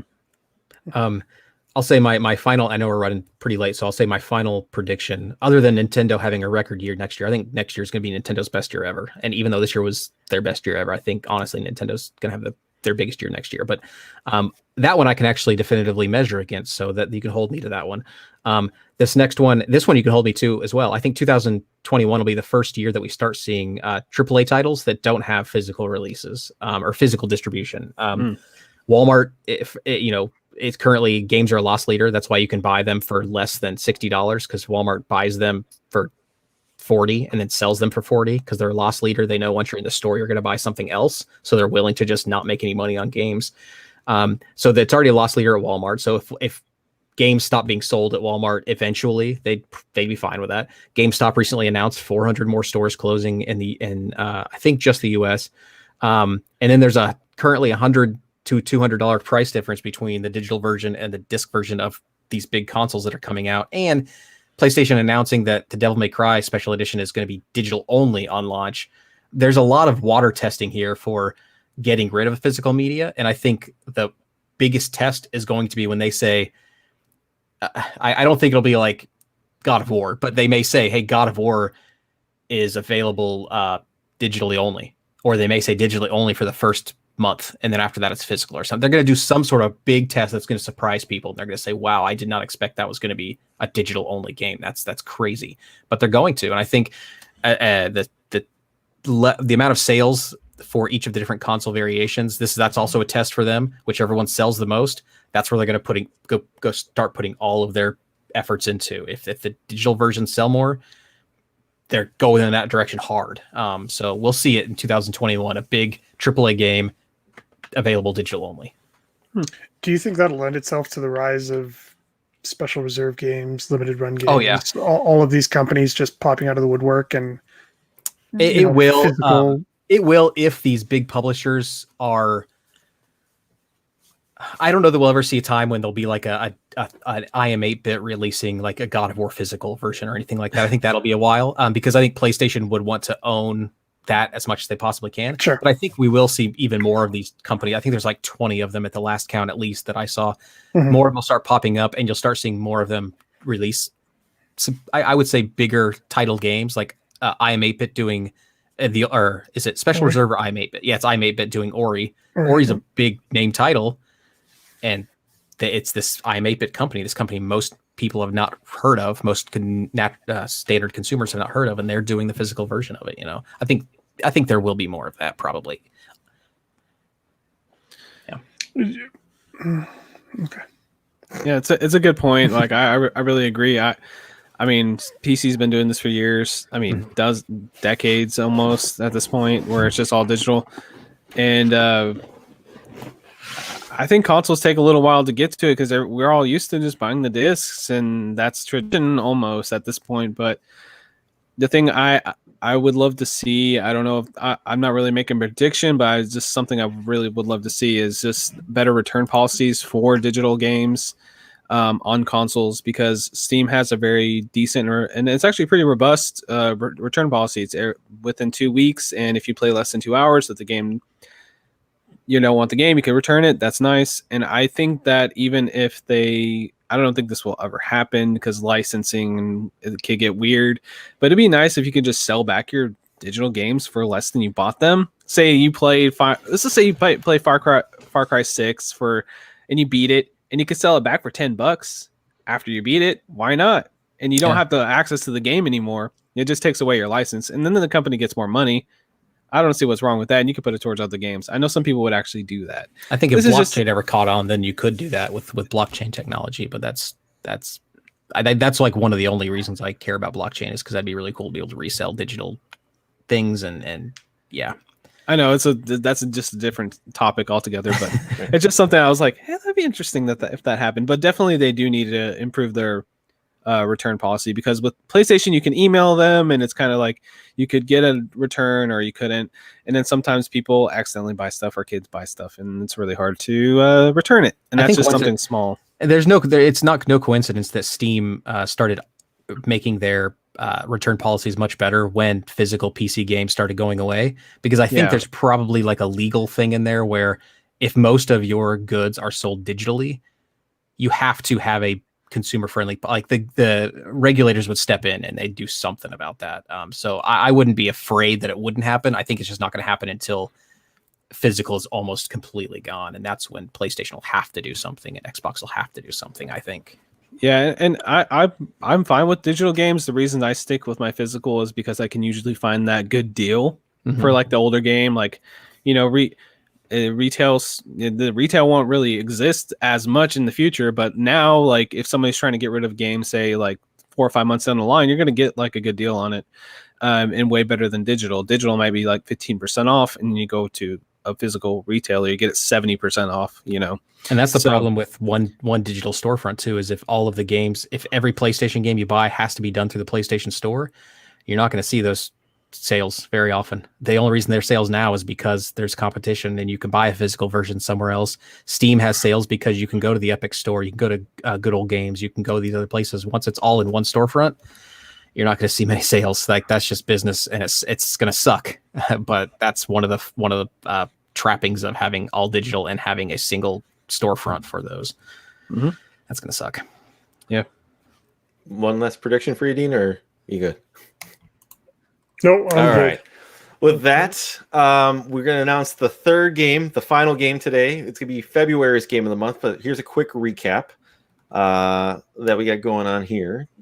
Thanks to Josh for making this thumbnail here. I was making these at the beginning of the show, so props to Josh for knocking this out of the park here. So we've announced once again, God of War. Props to us, CC Effect. Ragnarok being announced. Parasite Eve, Banjo-Kazooie, Life is Strange, Wonder Boy 3: The Dragon Trap. So let me just pull this back, the curtain just back just for one more second here, and we're going to announce the final game for tonight before we explain March Madness, because we teased at the beginning. There's something new we're going to do in March here for the game of the month. But let's show the trailer here for this next game for February's game of the month. Let's do this. Nice. So we will be playing Ghostbusters, and it was the game that was originally on. It was on a lot of consoles. Right? It was originally on the Wii. It was on PlayStation 3, 360, maybe even the PS2. But it's a fantastic game, and it's just got re-announced. It just got re-released on the PS4, the Xbox One, and the Switch, and it's $20 everywhere for the re-release. Pick it up. I just snagged it myself for the PlayStation 4, but it's even $20 on the Switch, which is insane because Nintendo never has cheap games. But it's a fantastic game. I know people have wanted this game for years to be a Cartridge Club game because there's a lot of Ghostbuster fans in the Cartridge Club. So I imagine this will be a big get show, for people who want to be on the show. But it's a fantastic game. It's essentially like the third movie. It's got the original voice actors for it. It's got a pretty decent story. It was, I think, the pitch story for the third movie, and it just never came to be. So they made a video game of it, and it's pretty damn good. So give me a second here as I pull up. Josh did this fantastic job explaining March Madness. We talked about it. He came up with this great video because we didn't want to stumble over our words here. So give me just a minute here to pull it up. Just make sure the audio is going through, because I worked really hard on this, man. Okay, so the final game of March Madness here. There you go. Here. I think this is what we got here. That's not it. I'm just imagining the Jeopardy music. Sorry, guys. Digging through. We got to go through some chats here. Dig up the link. Sorry. Entertain yourselves, guys. Stadia, Caleb. Oh, wow. Right. It's my time to shine now. Oh, do you have that pulled up now? I did. I'm sorry, guys. Oh, so let me turn up the volume here so you can hear Josh talk nicely here. So this is the last. This is what we're going to be doing for March Madness, because as you can see how well I've already handled trying to explain this and upload a video. So here you go. Here is March Madness. I can't hear it. You can't hear it? Nope. Well, maybe if I raise up my volume here. Give me 1 second here. You have the audio share thing clicked? Do I? Maybe not. Give me 1 second here. Probably didn't. Technical difficulties, guys. Sorry, if this guys, doesn't we're not blow my pros. mind, Josh, I'm going to be very upset. I gotta just pull up my script and read it here, I guess. You're right, Josh. I didn't click to share audio, so apologies. Okay, let's go over this whole situation real fast. For the month of May, we're going to be selecting the game of the month through a little bit of an unorthodox method. We're going to be using a March Madness style, all bars out, all things on the line, picking through games we haven't played yet, some of the biggest heavy hitters you've ever seen, and whittling it down through votes, through Twitter polls, and various other methods to the game that we want to play for the month of May. And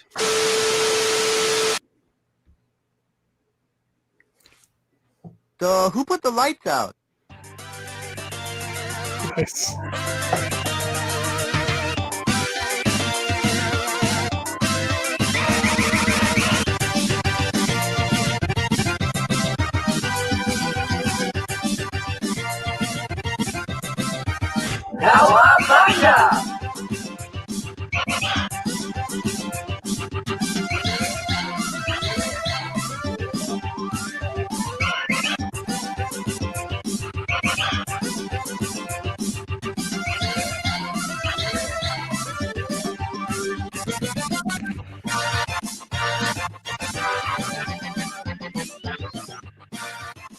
Let's kick shell. So yeah, as you saw, we're doing. We still are going to do. I should explain. We are still going to do a March Madness bracket style format where we'll have members of the community help select the game, and we'll vote down to the game that will be played in May. It's kind of a replacement for using the hashtag Play Along with Prime. Last year we had that and it worked pretty well, but we kind of wanted to mix it up. But March's game, we decided we're going to do a 7th game today, and we're announcing that we're doing in March. We're doing Turtles Month, and so we'll be playing Turtles, the original arcade game, and you can include the NES game in it because it is the same game with 2 additional levels. We'll be playing Turtles in Time and Hyperstone Heist. So it's, I know the arcade game, besides having an arcade 1-up, it's also available on, I want to say, Turtles 2 for the PlayStation 2, Xbox, and GameCube. It's a fairly cheap game. It's unlockable in the game. You don't have to. I don't believe you have to go very far. It's definitely unlockable, and then you can play the original arcade game. Turtles in Time. It's on the Super Nintendo. It's also on the arcade 1-up, and we'll also be playing Hyperstone Heist, which is the Genesis game. So it'll be all 3 games. We're looking to have guests for all 3 games, and we're going to combine it to one big show. So that's the idea. So if you guys want to be on any of these shows, I know we have a bunch of Turtle fans. I'm personally excited for it because I love the Turtle games from that generation. So if you want to reach out, because it's going to be a big show, basically, potential and multiple hosts for that show. So, but yeah, also there will be a bracket to help determine the game. I hope that was a good surprise for everybody, besides stumbling all over each other here. So yeah. So yeah, that's awesome. I'm super excited for that. We did. Sorry, go ahead, Josh. Oh, sorry. I was gonna say this was kind of like my pitch to the Cartridge Club because it's the 30th anniversary of Turtles in Time next year. So I was like, all right, let's go all balls to the wall. So yeah, pretty excited. Back in season 3, we did a compilation as well. We did Sonic 1, 2, and 3, and Sonic and Knuckles, and that worked out really well. The club had a lot of fun with that. So this will be cool too to do with the Turtles. And I should also point out to tie back in the Ghostbusters too. There's supposed to be another Ghostbuster movies next year too. That's another reason why we're trying to get on that. I know it got pushed back a little bit further, but that's the reason why we're trying to get into a little bit of the Ghostbuster hype with the new movie coming out. Who knows with all these movie releases? But we're figuring next. It's just, I don't know. We try to tie in things that we think might be relevant, like God of War, and I don't know. We were hoping for Banjo-Kazooie to be of the tie-in, but yeah, we can do. So I hope everyone liked the game announcements today and the discussion. Before I say goodbye, I want to say thanks to my guests and let them plug where we can find them. Dean, where can we find you? Yeah, you can find me over on Twitter at round_2_gaming. You can also find me on the Cartridge Club Discord server. So hop over there if you want to chat about the game of the month or anything gaming. It's welcome to everybody to come on in and chat about stuff. We're all friendly. Thank you, Dean. Josh, aka Playboy, where can I find you? I'm usually hanging out with the Cartridge Club doing these type of shows. Besides that, I am a irregular host, but I do want to announce the last one I'm going to do for actually being a host. I'll guest anytime, but the last one I'm going to do is Life is Strange. That's going to be my last hosting duty. But besides that, I do Frantic Thoughts every other week, which is my personal little ranting and raving show. I'm on the Quick Save Club, where we talk PC games, and I have a couple of little new projects brewing. So keep an eye on my Twitter at Frantic Society. Thank you, Josh. And Caleb, where can we find you on the internet? You can find me on Twitter and YouTube with the name Caleb J. Ross, all one word. J like the letter, not like the name. So Caleb J. Ross on Twitter and YouTube. I'm most probably active on YouTube. And I'm also, of course, at the Cartridge Club Discords as well. So you can stop over there and see me. And then I'm co-host of a podcast called Tales of the Lesser Medium. It's a good show. Thank you very much. It pokes fun at video game narratives. So we take the video games you loved as a kid and we make fun of them. So if you want that kind of abuse, I guess hop on over. But it's a lot of fun to put together and hopefully very funny for the listeners. Thanks for being here. As for myself, one of the co-hosts for Cartridge Club, the monthly show. I was last month for Witcher 3 with Caleb, so shameless plug for that show. And you can find me on Twitter. It's Rocket Sauce. Instagram, same handle. So I hope you enjoyed the show. It was fun doing the summer. I wish we could have had a little bit more organization, but we rely on these companies to, we wait on them. So maybe we'd like to done one game. The idea originally would be like one game per show, but when it gets stretched out all the way into September, we kind of have to wrap it up at one point in time. So I hope you enjoyed what we did this summer for the Cartridge Club on our YouTube. Look forward to doing more events down the road, and good luck getting a new console this year if that's what you want to purchase, or just have fun gaming. So thanks for tuning in, and see you later. CC Unite. CC Unite. Oh, he left. Nice. He's out. All right. I'm out too, man. It's really late where someone is. You, right? Yeah, Dean? it's like 11 here. It's pretty late. It's not even 10 here.